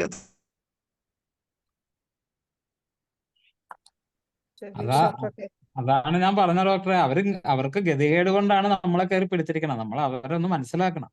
എത്രത്തോളം വരും നോക്കുക. കൂടെ അറിയണം അല്ലേ? അല്ല, ഇതൊന്നും ജനങ്ങൾ അറിയണ്ടേ ഡോക്ടറെ? അവരെ അറിയിക്കാൻ എന്താ വഴി? അല്ല, ജനങ്ങൾ അതിന്റെ കാര്യം കൂടെ പറഞ്ഞുതരാം. എനിക്ക് എന്റെ ഒരു പേഷ്യന്റ് തൃശ്ശൂർ മെഡിക്കൽ കോളേജിൽ MBBS കഴിഞ്ഞ ഒരു കുട്ടിയുടെ മദർ ഇടയ്ക്ക് പോകുന്നു.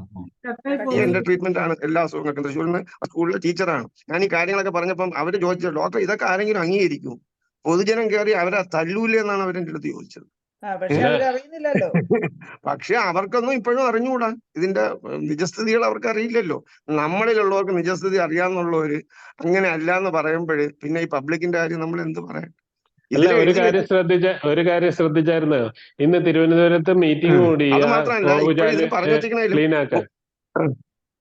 ഓവുചാല് ക്ലീൻ ആക്കാൻ മീറ്റിംഗ് കൂടി. എന്നിട്ട് പറഞ്ഞത് എന്താണെന്നറിയോ? പബ്ലിക് ഇവിടെ പ്ലാസ്റ്റിക്കും മറ്റു നിരോധിത പ്ലാസ്റ്റിക് ഉൽപ്പന്നങ്ങൾ ഉപയോഗിച്ചാല് അവരെതിരെ ഫൈൻ അടിക്കുന്ന പറഞ്ഞത്. അല്ലാണ്ട് അത് ക്ലീൻ ചെയ്യാനോ അതിന് റെസ്പോൺസിബിൾ ആയിട്ടുള്ളവരെ താക്കീത് ചെയ്യാനോ ഒന്നും ആരും മുന്നോട്ട് വന്നിട്ടില്ല. അതാണ് നമ്മുടെ അവസ്ഥ. ഇപ്പൊ ഇതിൽ എഴുതി വെച്ചിരിക്കുന്നതില് നമ്മുടെ പ്രിമസിസിലല്ല, നമ്മുടെ വീട്ടിന്റെ പരിസരത്തോ നിങ്ങളുടെ സ്ഥാപനത്തിന്റെയോ പരിസരത്തോ എന്തെങ്കിലും ഉണ്ടെങ്കിൽ അതിന് നമ്മൾ റെസ്പോൺസിബിൾ എന്നാണ് എഴുതി വെച്ചിരിക്കുന്നത്.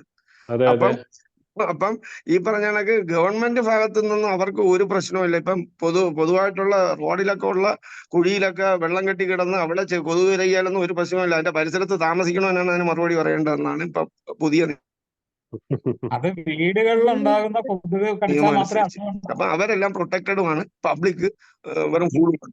അപ്പൊ ഇനി നമ്മുടെ പരിസരത്തുള്ളത് നമ്മുടെ വീടും പരിസരവും മാത്രം നോക്കിയാൽ പോരാ, വെളിയിലുള്ളത് നമ്മുടെ സ്ഥലത്ത് അവരെ ഉൾപ്പെടുത്തും. അതാണ് ആ രീതിയിലാണ് ഇപ്പോഴ് വെച്ചിരിക്കുന്നത്. അപ്പൊ അതുകൊണ്ട് ഇത് പബ്ലിക്കിന് തന്നെ കൂടുതൽ അവയർനെസ് വരേണ്ട ഒരു നിയമമാണിത്. വരുത്തേണ്ട ഉത്തരവാദിത്വം നമുക്കില്ലേ ഡോക്ടറെ? അത് വരുത്താനുള്ള ഒരു നേതാവിന്റെ അടുത്ത് സംസാരിച്ചപ്പോഴാണ് ഇത് തിരിച്ചെന്റെ അടുത്ത് പറഞ്ഞത്. അവർക്കൊക്കെ അല്ല, അത് വന്നോളും. കാരണം പബ്ലിക്കിന്റെ ഇടയിലേക്ക് ഇത് അങ്ങ് ഫൈനായിട്ട് അങ്ങ് രൂപപ്പെട്ടു വരുമ്പോ സ്വാഭാവികമായിട്ടും പബ്ലിക്കിന്റെ റെസ്പോൺസ് വരും. ഡോക്ടറെ, ഇതിപ്പോ അവര് ചെയ്യാൻ പോകുന്നത് എന്താന്ന് പറഞ്ഞു തരാൻ, അതായത് ഈ ഇൻഫ്ലുവൻസ്, രാഷ്ട്രീയ ഇൻഫ്ലുവൻസ് ഉള്ളിടത്തൊന്നും അവർ വലിയതായിട്ടൊന്നും ആരെയും ഒന്നും ഉപദ്രവിക്കാൻ പോകില്ല. അല്ലാത്ത സ്ഥലത്തായിരിക്കും അവർ കൂടുതൽ ഇത് ചെയ്യുന്നത്. അത് അങ്ങനെ അവർ തുടങ്ങൂ, സ്ലോലിയേ തുടങ്ങൂ, ഒറ്റയടിക്കൊന്നും തുടങ്ങത്തില്ല അവര്. അവർക്കറിയാം പബ്ലിക്കിന്റെ ഒന്നും ഒരു വലിയ ഇതുണ്ടാവും എന്നുള്ളത് കൊണ്ട് അവർ സ്ലോലിയേ ചെയ്യത്തുള്ളൂ. പിന്നെ ഇപ്പൊ തന്നെ കണ്ടില്ലേ, ഇപ്പൊ ഇത് ഞാൻ പറഞ്ഞുതരാം. ഇനിയിപ്പോ ഭേദഗതികൾ വരുത്തിയാൽ പോലും ഇവര് മിക്കവാറും ഇതൊരു ചടങ്ങായിട്ടാണ് ഇപ്പൊ അത് ഒരു ഫൈൻ കോടതിയിൽ നേരെ വിട്ടത്. ഇനി അത് തന്നെ തുടരാനുള്ള ഒരു ചാൻസ് ഉണ്ട്. പിന്നെ അപ്പൊ അത് ചെയ്യുമ്പോൾ പിന്നെ ഈ വ്യക്തിയാണ് അതിനെതിരെ പോവേണ്ടത്. അതിന്റെ ഇതനുസരിച്ച് എനിക്ക് പ്രാദേശിക തലത്തിൽ നിന്ന് ജില്ലാ തലത്തിലും പിന്നെ സംസ്ഥാന തലത്തിലും ഒന്നും പരാതി കൊടുക്കാനുള്ള ഓപ്ഷൻസ് തന്നില്ല എന്ന് പറഞ്ഞുകൊണ്ട് ഈ വ്യക്തി പിന്നെ കോടതിയിൽ പോവേണ്ടി വരും. അല്ല, അദ്ദേഹത്തിന് തന്നെ ഇവർക്ക് അപ്പീൽ ചെയ്യാവുന്നതേ ഉള്ളൂ കാര്യം. പക്ഷെ ഇവരല്ലല്ലോ, അത് ഇപ്പൊ കോടതിയല്ലേ, ഈ കോടതിയിൽ അപ്പീൽ ചെയ്യാൻ പറ്റുള്ളൂ. അത് അവര് ചെയ്യാത്ത എന്തെന്നറിയോ? ചിലപ്പോ കയ്യൂക്കുള്ള ആളുകളാണെങ്കിൽ ചിലപ്പോ ഇവരെ കയറി കൈകാര്യം ചെയ്യും. അത് അല്ല മേടിച്ചിട്ടാണ് അതുകൊണ്ടല്ല അവർ വേറെ ഡോക്ടറെ, കോടതിയിൽ കൊടുക്കുന്നത്. അതുകൊണ്ടല്ല ചട്ടങ്ങളെ രൂപീകരിക്കാത്തോണ്ടാണ് അങ്ങനെ ചെയ്തത്. അല്ല, ചട്ടങ്ങൾ രൂപീകരിച്ചാലും അവർ അതിന്റെ രീതിക്ക് അത് ചെയ്തു. അതാണ് ഞാൻ പറഞ്ഞത്, രാഷ്ട്രീയ ഇൻഫ്ലുവൻസ് ഉള്ളിടത്തൊന്നും അവർ കൂടുതലും ഇത് ചെയ്യത്തില്ല. അല്ല അവിടെ വേറൊരു കാര്യം വരുന്നുണ്ട് ഡോക്ടറെ. 10,000 വരുന്നിടത്ത് ഈ വരുന്ന ആള് പറയാണ് ഒരു 5 തന്നേക്ക്, ഞാൻ അതങ്ങ് ശരിയാക്കിയേക്കാം എന്ന് പറഞ്ഞാൽ എന്ത് അത് ചെയ്യും നമ്മള്? അത് ഞാൻ പൊതുവായിട്ട് പറയണ്ടെന്ന് വിചാരിച്ചിട്ട് പറയാറുന്നതാണ്. അല്ല ഡോക്ടർ അതൊന്നും പറയുന്നത് പറയാണ്ടിരുന്നൊന്നും കാര്യമൊന്നുമില്ല. നമ്മൾക്ക് എന്താ പ്രശ്നം പറയുന്നത്? ഇത് നമ്മുടെ നാട്ടില് ഉദ്യോഗസ്ഥന്മാർക്ക് അവിഹിതമായിട്ട് കുറച്ച് കാശുണ്ടാക്കാനുള്ള വകുപ്പുണ്ട് ഇതിലുണ്ടെന്ന് ആ രാഷ്ട്രീയക്കാരൻ എൻ്റെ അടുത്ത് പറയുകയും ചെയ്തു. ഞാൻ അത് പിന്നെ ഇത് പൊതുവേദി പറയണത് ശരിയല്ലാത്തതുകൊണ്ട് പറയാതിരുന്നതാണ്. അല്ല അതൊക്കെ നമ്മളുടെ വ്യവസ്ഥിതിയിൽ നിലനിൽക്കുന്ന സത്യങ്ങളല്ലേ. നമ്മളിപ്പോ അത് മറച്ചു വെച്ചിട്ട് എന്താ കാര്യം? അധികാര വികേന്ദ്രീകരണം അധികാര കേന്ദ്രീകരണമായിട്ട് മാറുകയാണ് അല്ലേ? എന്താണെങ്കിലും നമ്മള് ഉണർന്ന് പ്രവർത്തിച്ചേ പറ്റൂ. എല്ലാരും അതിനു വേണ്ടി പ്രിപ്പയർഡ് ആയിക്കൊള്ളുക. അതിന് നമ്മളെ സംഘടനകളെന്ന് നോക്കിയിട്ട് വലിയ കാര്യമൊന്നും ഉണ്ടെന്ന് എനിക്ക് തോന്നുന്നില്ല. ഇപ്പൊ ഈ പറയേണ്ട സ്ഥലത്തെ ശാന്താചന്ദ്രൻ ഡോക്ടർ കഴിഞ്ഞ ദിവസം പറഞ്ഞു, ഡോക്ടറിന് അഡ്മിറ്റ് ചെയ്ത് പറയാൻ പറ്റുമെങ്കിൽ അങ്ങ് പറയാമായിരുന്നു. PH സെന്ററിൽ നിന്ന് 2 പേര് ചെന്നിട്ട് പനി ചികിത്സിക്കുന്നുണ്ടോ എന്ന് ചോദിച്ചു. ഇനി പനിക്കാരെങ്കിലും വന്നാൽ PH സെന്ററിലേക്ക് റെഫർ ചെയ്തേക്കണമെന്നും പറഞ്ഞു. ഒന്ന് എഴുതി തരണമെന്ന് പറയണം. അങ്ങനെ വരുമ്പോ നിങ്ങൾ അന്ന് ഓർഡർ ആയിട്ട് തരണമെന്ന്, ഒരു സർക്കുലർ ആയിട്ടോ ഒരു ഇതായിട്ടോ തരണം എന്ന് പറയണം. എഴുതി വാങ്ങണം അങ്ങനെ ആരെങ്കിലും വന്നു കഴിഞ്ഞാൽ. എന്നിട്ട് നമുക്ക് നോക്കാന്നേ. അതായത് ഞാൻ ഈ കാര്യം ചോദിച്ചു, ഈ PS ചോദിച്ചു. അപ്പൊ പറയണ അതെന്തിനാ നിങ്ങൾ അതൊക്കെ അനുസരിക്കുന്ന എന്തിനാണെന്നാ ചോദിക്കുന്നത്. അങ്ങനെ ഒരു കാര്യമൊന്നും ഈ ആക്ടിൽ ഇല്ലല്ലോ, പിന്നെന്താ പ്രശ്നം എന്നാ ചോദിക്കുന്നത്. ഈ ആക്ടിൽ അങ്ങനെ പറഞ്ഞിട്ടില്ലല്ലോ എന്നാ പറഞ്ഞത്. പക്ഷെ അങ്ങനെ സംഭവിക്കുന്നു ഇപ്പം. അല്ല സംഭവിക്കുന്നു. ആക്ടിലൊക്കെ കൃത്യമായിട്ട് പറഞ്ഞിട്ടുണ്ട്. ഇപ്പൊ അല്ല ആക്ടിൽ പനി ഇതല്ലല്ലോ പറഞ്ഞിട്ടുള്ളത്. റിപ്പോർട്ട് ചെയ്യണമെന്നല്ലേ പറഞ്ഞിട്ടുള്ളൂ എന്നാ ചോദിക്കുന്നത്. ഇത് പനി നേരെ അങ്ങോട്ട് ഡയറക്റ്റ് ചെയ്യണമെന്നാ പറഞ്ഞിട്ട് പോയെന്ന്. ഡോക്ടറെ, നമ്മളിനി ഒരു ബുദ്ധിയും കൂടെ ചെയ്യണം. കാരണം നമ്മൾ സിംറ്റമെറ്റോളജിക്കൽ ട്രീറ്റ്മെന്റ് ആണ്. നമ്മൾ ഡയഗ്നോസിസ് എഴുതാതിരുന്നാൽ മതി. സിംറ്റം മാത്രം എഴുതിയിട്ട് അത് വെച്ച് മരുന്ന് കൊടുക്കുക. അതുകൊണ്ട് നമ്മൾ ഇന്ന അസുഖം ചികിത്സിച്ചാന്ന് വെച്ചാൽ ഞങ്ങൾ അതൊന്നും ചികിത്സിച്ചില്ല. ഞങ്ങളിതാ ഇവിടെ ഇന്ന ചില ഇതാ പറഞ്ഞ് അതിനനുസരിച്ചുള്ള മരുന്ന് കൊടുത്ത്. ഡോക്ടറെ ഒരു കാര്യം പറഞ്ഞോട്ടെ. അങ്ങനെ ഞാനൊരു രസത്തിന് അല്ല ഡോക്ടർ, അത് സീരിയസ് ആയിട്ട് പറഞ്ഞല്ല. നമുക്ക് ഒരു ഒഴിവ് നമുക്ക് അങ്ങനെയൊക്കെ പറഞ്ഞു നിൽക്കാനേ ഇനി പറ്റുമെന്ന് ഞാൻ പറഞ്ഞതാ. പറ്റത്തില്ല, അത് പറയട്ടെ, അതാണ് പറയാൻ പോകുന്നത്. അത് പറ്റത്തില്ല. ആക്ടിൽ പറഞ്ഞിരിക്കുന്നത് രോഗങ്ങളോ അതിന് സമാനമായ ലക്ഷണങ്ങളോ ഉള്ളവരെ പോലും അല്ല അത് അറിയിക്കണം. പക്ഷെ നമ്മളത് ഇതിലൊന്നും നമ്മുടെ ഇത് രജിസ്റ്റർ ഇല്ലാതെ എഴുതരുതെന്നാണ് ഞാൻ പറഞ്ഞത്. സമാനമായ ലക്ഷണമെന്ന് വന്നാ പിന്നെ അതെഴുതുമ്പോ തീർന്നില്ലേ? ഇപ്പൊ കോവിഡ് ലൈക്ക് സിംറ്റം പണ്ട് എഴുതിയിട്ടുണ്ട് ഞാനും. അല്ല ഡോക്ടറെ, ഒരു കാര്യം, രജിസ്റ്ററിൽ എഴുതൊന്നും വേണ്ട. ഈ വരുന്ന പേഷ്യന്റ് ഈ അസുഖം എന്താണെന്ന് പകുതി മുക്കാലും മനസ്സിലാക്കിയിട്ടായി വരുന്നത്. എന്നിട്ട് നമ്മളോട് വന്നിട്ടൊരു ചോദ്യമുണ്ട്, ഡോക്ടർ ഇത് ചിക്കൻ പോക്സ് ആണോ എന്നൊന്ന് നോക്കി. അപ്പൊ നമ്മള് നോക്കിട്ട് പറയും ഇത് ചിക്കൻ പോക്സ് ആണല്ലോ. ശരിയാണ്, ഇതിന്റെ മൂത്ത കുട്ടിക്ക് അവിടെ കഴിഞ്ഞ ആഴ്ച ഉണ്ടായിരുന്നു, മാറിയിട്ട് ഇപ്പൊ 8 ദിവസമായി. അപ്പൊ പിന്നെ അവനറിയാണ്ടല്ലല്ലോ വരുന്നത്. അലോപ്പതിയുടെ വലിയ വിദഗ്ധന്മാരെന്ന് പറയുന്ന കിംസിലെ ഒരു ഡോക്ടർ മീസിൽസ് ഒരു കുട്ടിക്ക് അത് മീസിൽസ് അല്ലാന്ന് ചലഞ്ച് ചെയ്ത് പറഞ്ഞിട്ട് അവസാനം നമ്മളടുത്ത് വന്ന്, അതായത് കോംപ്ലിക്കേഷൻ അങ്ങനെയുള്ളവരാണ് അവരുടെ ആൾക്കാരുടെ സ്വഭാവം അതാണ്. അല്ല അത് അവർക്ക് അറിയാണ്ടൊന്നുമല്ല. അത് മനസ്സിലായില്ല അവര് ഡോക്ടർക്ക്. ഇവിടെ കൊടുങ്ങല്ലൂർ ഒരു ഹോസ്പിറ്റൽ സ്ഥിരം എഴുതുന്നതാണ് അലർജിക് റാഷസ്. എന്താ കാര്യം അറിയാം? അവരെ റിപ്പോർട്ട് ചെയ്യണം, നേരത്തെ തന്നെ റിപ്പോർട്ട് ചെയ്യണം. അത് റിപ്പോർട്ട് ചെയ്യാതിരിക്കാനാണ് ഈ അലർജിക് റാഷസ്. എനിക്ക് അതിൽ തോന്നുന്ന ഒരു സംശയം, ഇങ്ങനെ പറഞ്ഞു കഴിഞ്ഞാൽ ഇങ്ങനെയുള്ളതിനൊക്കെ പബ്ലിക്കിന് തന്നെ ഒരു തോന്നലുണ്ടല്ലോ, ഇതാണെങ്കിൽ ഹോമിയോണ് നല്ലതെന്ന് പറഞ്ഞ് ഹോമിയോയിലോട്ട് പൊക്കളയോ എന്ന് കരുതി അവർ അത് കേസ് പോകാതിരിക്കാൻ വേണ്ടി ചെയ്യുന്നതാണെന്ന് നമുക്ക് സംശയമുണ്ട്. അത് ഒന്ന് ഇങ്ങനെ ഒരു വശം കൂടി ഉണ്ട് അതില്. അപ്പൊ അതൊക്കെ നടന്നു പോകും. അത് ആ വക പരിപാടിയൊന്നും ഇനി നടപ്പാവാൻ പോണില്ല. ഇനി കാര്യങ്ങളൊക്കെ വേറെ രീതിയിൽ. കാരണം ഗവൺമെന്റ് കുറെ സാമ്പത്തികമായി ഭയങ്കര ബുദ്ധിമുട്ടില്ല. അപ്പൊ കാശുണ്ടാക്കുന്ന എല്ലാ ഫൈൻ വാങ്ങിച്ച് ഖജനാവ് നിറയ്ക്കുക, അത് തന്നെയാണ് മെയിൻ. അല്ല, ഹോമിയോപ്പതി വേണമെന്നോ അല്ലെ ആയുർവേദം വേണ്ട ഒറ്റ മനുഷ്യരും ഇല്ലേ? അല്ല അങ്ങനെ വേണ്ടവരും നമ്മുടെ അടുത്ത് വരും. പക്ഷെ സൂക്ഷിച്ചും കണ്ടും. അല്ല, ഈ അധികാര സ്ഥാനത്ത് ഇരിക്കുന്നവർ ഇത് ചെയ്യുന്നവർക്കും ഒന്നും ഒരിക്കലും ഇതൊന്നും വേണ്ടേന്ന് ഞാൻ ചോദിക്കാം. ഉപയോഗിക്കുന്നവരില്ലേ? ഇതൊക്കെ എഴുതി പ്രാബല്യത്തിൽ കൊണ്ടുവരുന്നവര്? അവര് നേരെ US പോവില്ലേ അസുഖം വന്ന. നമ്മളിവിടെ സാധാരണക്കാര് ഈ സാധാ മെഡിക്കൽ കോളേജിലും അവിടെ ഇവിടെയൊക്കെ ആയിട്ട് അങ്ങനെ കഴിഞ്ഞു പോകും. ഇനി ജയചന്ദ്രൻ ഡോക്ടർ ആൻഡ്രീസ് ഇരിക്കുന്നുണ്ട് സാറ്. സമയം കഴിഞ്ഞ് എങ്കിലും സാറ് ചോദിക്കാനുള്ളത് പെട്ടെന്ന് ചോദിക്കാം. ഈ പറയുന്നതൊക്കെ കേട്ടോണ്ടിരുന്ന പെട്ടെന്ന് എന്തെങ്കിലും പറയാൻ ഒക്കോ? നമ്മുടെ ഈ സാറ് മെഡിക്കൽ എത്തിക്സില് സമയം കൂടെ പറയണേ.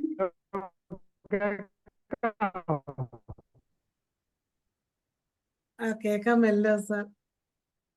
കേക്കാവോ? ഇല്ല, റേഞ്ച് പ്രോബ്ലം ഉണ്ടെന്ന് തോന്നുന്നു. ഹലോ കേട്ടില്ല. ഹലോ ഇപ്പൊ കേക്കാം. ഹലോ കേക്കാം ഹലോ ഡോക്ടർ. പറഞ്ഞു. ഇവിടെ ഈ നെറ്റ് പ്രോബ്ലം ഉണ്ട്. ഇപ്പൊ ഈ നമ്മള് ഹലോ നെറ്റ് പോയി അല്ലേ? ഇല്ല കേക്കാം, പറഞ്ഞു ഡോക്ടർ. നമ്മളീ പഠിക്കുന്ന കാലത്ത് മെഡിക്കൽ എത്തിക്സിൽ പഠിച്ചിട്ടുള്ളതാണ്. നമ്മൾ ഒരു രോഗി വന്നു കഴിഞ്ഞാൽ രോഗിയുടെ വിവരങ്ങളൊന്നും നമ്മൾ പുറത്തു പറയാൻ പാടില്ല. ഇപ്പൊ ഈ നമുക്ക് ആരെങ്കിലും നമ്മുടെ അടുത്ത് രോഗികൾ വരുമ്പോൾ അവരെ കാര്യങ്ങൾ എത്രയും ഡിപ്പാർട്ട്മെന്റിൽ പറഞ്ഞുകൊണ്ടിരുന്ന പിന്നെ നമ്മുടെ അടുത്ത് കയറി വരുമോ? അല്ല, അത് ഇപ്പൊ ഇന്നിപ്പോ ഒരു ഡോക്ടർ പറഞ്ഞ പോലെ, അതായത് ഇപ്പൊ ഈ ആശാ വർക്കർമാരോടൊക്കെ നമ്മളിത് പറഞ്ഞു വിട്ടു നിൽക്കുക, അല്ലെങ്കിൽ റിപ്പോർട്ട് ചെയ്ത്. അപ്പൊ ഇവര് നാട് നീളം പറഞ്ഞു നടക്കും, ഇന്ന ആൾക്ക് വല്ല കല്യാണാലോചനയൊക്കെ വരുന്ന സമയത്ത് ചിലപ്പോ അത് തന്നെ മതിയായിരിക്കും ആ കല്യാണം തെറ്റിപ്പോവാൻ. അങ്ങനെ ശരിയല്ലേ? അവർക്ക് ഇന്നതായിരുന്നു അസുഖം കേട്ടോ, TB ആയിരുന്നു എന്നൊക്കെ പറഞ്ഞ്. അത് മാത്രമല്ല, ഈയിടെ എനിക്ക് ഒരു സംഭവം ഉണ്ടായിരുന്നു നമ്മുടെ ക്ലിനിക്കിൽ. ഒരു പനിയായിട്ട് ഒരു കുട്ടി വന്ന് മരുന്ന് കൊടുത്തിട്ട് പനി കുറഞ്ഞില്ല. അങ്ങനെ ഞാൻ ലാബിലേക്ക് വിട്ടു. അപ്പോൾ ലാബിലേക്ക് വിട്ടു, അത് ഡെങ്കിപ്പനിയാണെന്ന് പറഞ്ഞ റിപ്പോർട്ടും കൊണ്ടുവന്നു. വൈകുന്നേരം ആയപ്പോൾ എനിക്കൊരു വിളി വന്നു, നിങ്ങളുടെ ക്ലിനിക്കിൽ ഒരു ഡെങ്കിപ്പനി വന്ന അറിയിക്കാത്തെന്ന്. ഞാൻ പറഞ്ഞു, സാറേ ഞാൻ പേടിച്ച് അവരെങ്ങ് മെഡിക്കൽ കോളേജിലോ താലൂക്ക് ആശുപത്രിയിലോ പോകുമെന്ന് പറഞ്ഞ് അങ്ങ് വിട്ടു. പിന്നെ ആരെ അറിയിക്കാനാ എന്നങ്ങ് പറഞ്ഞു വിട്ടു. കാര്യങ്ങൾ അല്ല, അതിന്റെ കൂടെ ഒരു ചലാൻ വരും, ഒരു 10,000 അടച്ചേക്കുന്നു. അല്ല, ഇങ്ങനെയൊക്കെ ആണെങ്കിൽ നമുക്ക് ഇതൊക്കെ കളഞ്ഞിട്ട് വല്ല വെട്ടാനാ, കളക്കാനാ, കോഴി വളർത്താനാ, ആട് വളർത്താനോ പോണ അല്ലേ നല്ലത്. കോഴി വളർത്താൻ പറ്റൂല, പക്ഷിപ്പനിയാണ്. ഇനിയിപ്പോ നമ്മളെ മക്കളെയൊക്കെ ഇത് പഠിപ്പിക്കാൻ അയക്കാവോ? ഇപ്പൊ പഠിപ്പിച്ചവരെന്ത് ചെയ്യുന്നതാണ് ഞാനും ദേവനൊക്കെ ആലോചിക്കുന്നത്. മക്കളെയൊക്കെ ഇനി പഠിപ്പിക്കാൻ ഹോമിയോ പഠിപ്പിക്കാൻ വെക്കോ? ആയുർവേദം ഹോമിയോ പഠിപ്പിക്കാൻ വെക്കൂല. ഇപ്പൊ ഫൈനൽ ഇയർ എഴുതുന്നവരെന്ത് ചെയ്യും? എന്ത് ചെയ്യാൻ? അതാണ്. എന്താ ചോദിച്ചേ ഡോക്ടർ? ശൈല ഡോക്ടർ എന്താ ചോദിച്ചേ? അല്ല, ഞാൻ ചോദിച്ചത് ഇത് നിയമം ആവാതെ ഫൈൻ അടപ്പിക്കാനുള്ള അല്ല, നിയമം 1 വർഷം മുന്നായി, 2023 നിയമമായതാ. നിയമമല്ല, ഇനി എന്തോ അടുത്തതെന്താണ്? അടുത്ത ചട്ടം ആവാതെ. ചട്ടം എന്ന് പറഞ്ഞാൽ എന്താണെന്നറിയോ? അത് എങ്ങനെ മേടിക്കണം, വലത്തെ കൈ കൊണ്ട് മേടിക്കണോ ഇടത്തെ കൈ കൊണ്ട് മേടിക്കണോ, അത് തീരുമാനിക്കാനുള്ള ഇതാണ് ഈ ചട്ടം എന്ന് പറഞ്ഞത്. അല്ലാണ്ട് അതിന് വലിയ കാര്യമൊന്നുമില്ല. അങ്ങനെയാണെങ്കിൽ ജയചന്ദ്രൻ ഡോക്ടറിന് വേണമെങ്കിൽ ഫൈൻ വരാം. എല്ലാരും ഇതിനായിട്ട് കച്ചകെട്ടി ഇറങ്ങേണ്ട സമയം അതിക്രമിച്ച്. തീർച്ചയായിട്ടും. അല്ല, അത് പ്ലാൻ ചെയ്തിട്ടുണ്ട്. അപ്പൊ എല്ലാരോടും പറയുന്നത് തിരുവനന്തപുരം പറഞ്ഞില്ലേ നമ്മളെ മീറ്റിംഗിന്റെ, ഞങ്ങൾ ആലോചിച്ച് അത് പ്ലാൻ ചെയ്യുന്നുണ്ട്. ആലോചിച്ചിട്ട് എനിക്ക് തോന്നുന്നു വടക്കുന്നുള്ളവരും കൂടെ വന്ന് വലിയൊരു സംരംഭം മാറ്റി തിരുവനന്തപുരത്ത് ഒരു ഓളം ഉണ്ടാക്കേണ്ട എല്ലാ യൂണിയനുകളും നടക്കുള്ളൂ. ചികിത്സിക്കണമെങ്കിൽ മതി. അല്ല, നാളെ മുതൽ കോട്ടയത്ത് നിന്നുള്ള പ്രതികരണങ്ങൾ കേട്ടു തുടങ്ങും. അത് എങ്ങനെയെന്ന് അവിടെ തന്നെയാണ് ആദ്യം കിട്ടേണ്ടത് അടി. അവിടുന്ന് വരട്ടെ, ബാക്കിയുള്ളവർക്ക് അടുത്ത ദിവസം ഉണ്ടാവും. നാളെ മറ്റന്നാളൊക്കെ ആയിട്ട് എല്ലാ ജില്ലകളിലും സർക്കുലർ വരും.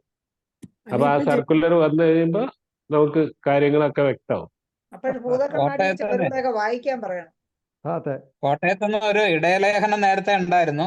ഇത് നമ്മുടെ DMOനെ അറിയിച്ചാൽ മതി, 25,000 രൂപയാണ് ഇപ്പൊ താരം എന്നൊക്കെ പറയുന്ന ഒരു വിശദമായ ഒരു ലേഖനം ഉണ്ടായിരുന്നു. കഴിഞ്ഞ ദിവസം ഒരു ഡെങ്കു കേസ് വന്നു. എന്ന് പറയേണ്ട ഒരു പ്രമുഖ ഡോക്ടർ എഴുതിയിട്ടുണ്ട്. ഞാനത് നിസ്സാരമായിട്ട് കൈകാര്യം ചെയ്തിട്ട് നമ്മുടെ DMOനെ അറിയിച്ച് ഞാൻ സ്വസ്ഥമായിട്ട് വീട്ടിൽ ഇരിക്കുക. ഇപ്പൊ പുള്ളി എന്ത് ചെയ്യും എന്നുള്ളതാണ് ഇനിയിപ്പോ ഇത് എന്നിട്ട് ഇത്രയും കൂടി പറഞ്ഞു, ഇനി ഫൈൻ വന്നാൽ DMO കൊടുത്തോട്ടെ എന്ന്. അതെ എന്ന് പറഞ്ഞ കക്ഷികളൊക്കെ അവിടെ കോട്ടയത്തുണ്ട്. അവരൊക്കെ ഇപ്പൊ എന്ത് പറയും എന്നുള്ളത് നാളെ അറിയാം. നന്ദി ഡോക്ടർമാരെ. ഏതായാലും നമ്മുടെ സമയം 10:17 ആയിരിക്കുന്നു. ശൈല ഡോക്ടറെ നന്ദി പറയാൻ. സ്ഥിരം നന്ദി പറഞ്ഞു. സ്ഥിരം നന്ദി. എന്തായാലും എല്ലാരും വളരെ ഇപ്പൊ ചിരിക്കുന്നെങ്കിലും ഉള്ളിൽ എല്ലാവർക്കും നല്ല പേടിയും വിഷമവും ഉണ്ട്. ആ വിഷമം അറിയാതിരിക്കാനാണ് ചിരിക്കുന്നത്. അത് അപ്പൊ 2 പ്രാവശ്യം കഴിഞ്ഞ ഒരു ദിവസവും ഈ ദിവസവും എന്തായാലും ഈ ബില്ലിലെ പ്രസക്ത ഭാഗങ്ങളെല്ലാം അൻസാർ ഡോക്ടർ വിശദീകരിച്ചു. അങ്ങനെ വിശദമാക്കി എല്ലാരെയും അതിന്റെ സീരിയസ്നെസ് അൻസാർ ഡോക്ടർക്ക് സ്നേഹത്തിന്റെ ഭാഷയിൽ നന്ദി പറയുന്നു. അതുപോലെ തന്നെ ഈ ചർച്ചയിൽ പങ്കെടുത്ത് മറ്റു വിവരങ്ങളും രേഖപ്പെടുത്തുകയും സംസാരിക്കുകയും ഈ ചർച്ചയിൽ പങ്കെടുക്കുകയും ചെയ്ത Salimkumar doctor, Devan doctor, Jayachandran doctor, Shafeeq doctor, Latha Manoharan doctor, Shobhana doctor, എല്ലാവർക്കും IFPHന്റെ പേരിലും എന്റെ പേരിലും നന്ദി രേഖപ്പെടുത്തും. ഒപ്പം കൃഷ്ണകുമാർ ഡോക്ടർ. നന്ദി ശൈല ഡോക്ടറെ. നമ്മളിപ്പോഴും സംശയത്തിൽ തന്നെ നിൽക്കുകയാണ്. ഒന്നും സംശയം തീർന്നിട്ടില്ല. ഇനിയും ഇത് എത്ര ദിവസം ചർച്ച ചെയ്താലും ഇത് തീരുമെന്ന് തോന്നുന്നില്ല. എങ്കിലും ഇത്രയും നല്ല രീതിയിൽ നമുക്ക് ഈ ചർച്ച മുന്നോട്ട് കൊണ്ടുപോയ അൻസാർ ഡോക്ടർക്ക് ഒരിക്കൽ കൂടി ഞാൻ നന്ദി പറയട്ടെ. ഇതിൽ പങ്കെടുത്ത എല്ലാവർക്കും, അതുപോലെ ഇന്നത്തെ ഈ സൂമിൽ പങ്കെടുക്കുന്ന എല്ലാവർക്കും നന്ദി അറിയിക്കട്ടെ. അങ്ങനെ നമ്മുടെ 1417 സൂം വെബിനാർ ഇവിടെ അവസാനിക്കുകയാണ്. എല്ലാവർക്കും ശുഭരാത്രി. Good night. ഒരു പ്രത്യേക അറിയിപ്പുണ്ട്. നാളെ വളരെ ഇമ്പോർട്ടൻ്റ് ആയിട്ടുള്ള ഒരു വിഷയമാണ് നമ്മൾ ചർച്ച ചെയ്യപ്പെടുന്നത്. അതായത് ഇപ്പോൾ എല്ലാവർക്കും അറിയാം, പുതിയ ചാന്ദിപുര വൈറസ് എന്ന പേരിൽ ഒരു രോഗം ഗുജറാത്തിൽ പടർന്നു പിടിക്കുന്നുണ്ട്. അപ്പോൾ അതിനു വേണ്ടി എന്തൊക്കെ നമുക്ക് ചെയ്യാൻ പറ്റും, അതിൻ്റെ സിംറ്റംസ് എന്താണ്, അതിനെങ്ങനെ മെഡിസിനിൽ എത്തിച്ചേരാം, ഈ വിഷയങ്ങളെ കുറിച്ചാണ് നാളെ ഈ വേദിയിൽ ചർച്ച വെച്ചിരിക്കുന്നത്. എല്ലാവരും നിങ്ങളുടെ പരമാവധി അറിവുകൾ ശേഖരിച്ചുകൊണ്ട് ഈ വേദിയിൽ ഷെയർ ചെയ്യുകയും നമുക്ക് അതിനെക്കുറിച്ചൊരു ചർച്ച നടത്തി മുന്നോട്ട് പോകേണ്ടതുണ്ട്. ഇത്രയാണ് ഇന്ന് പറയാനുള്ളത്. നന്ദി ഡോക്ടറെ.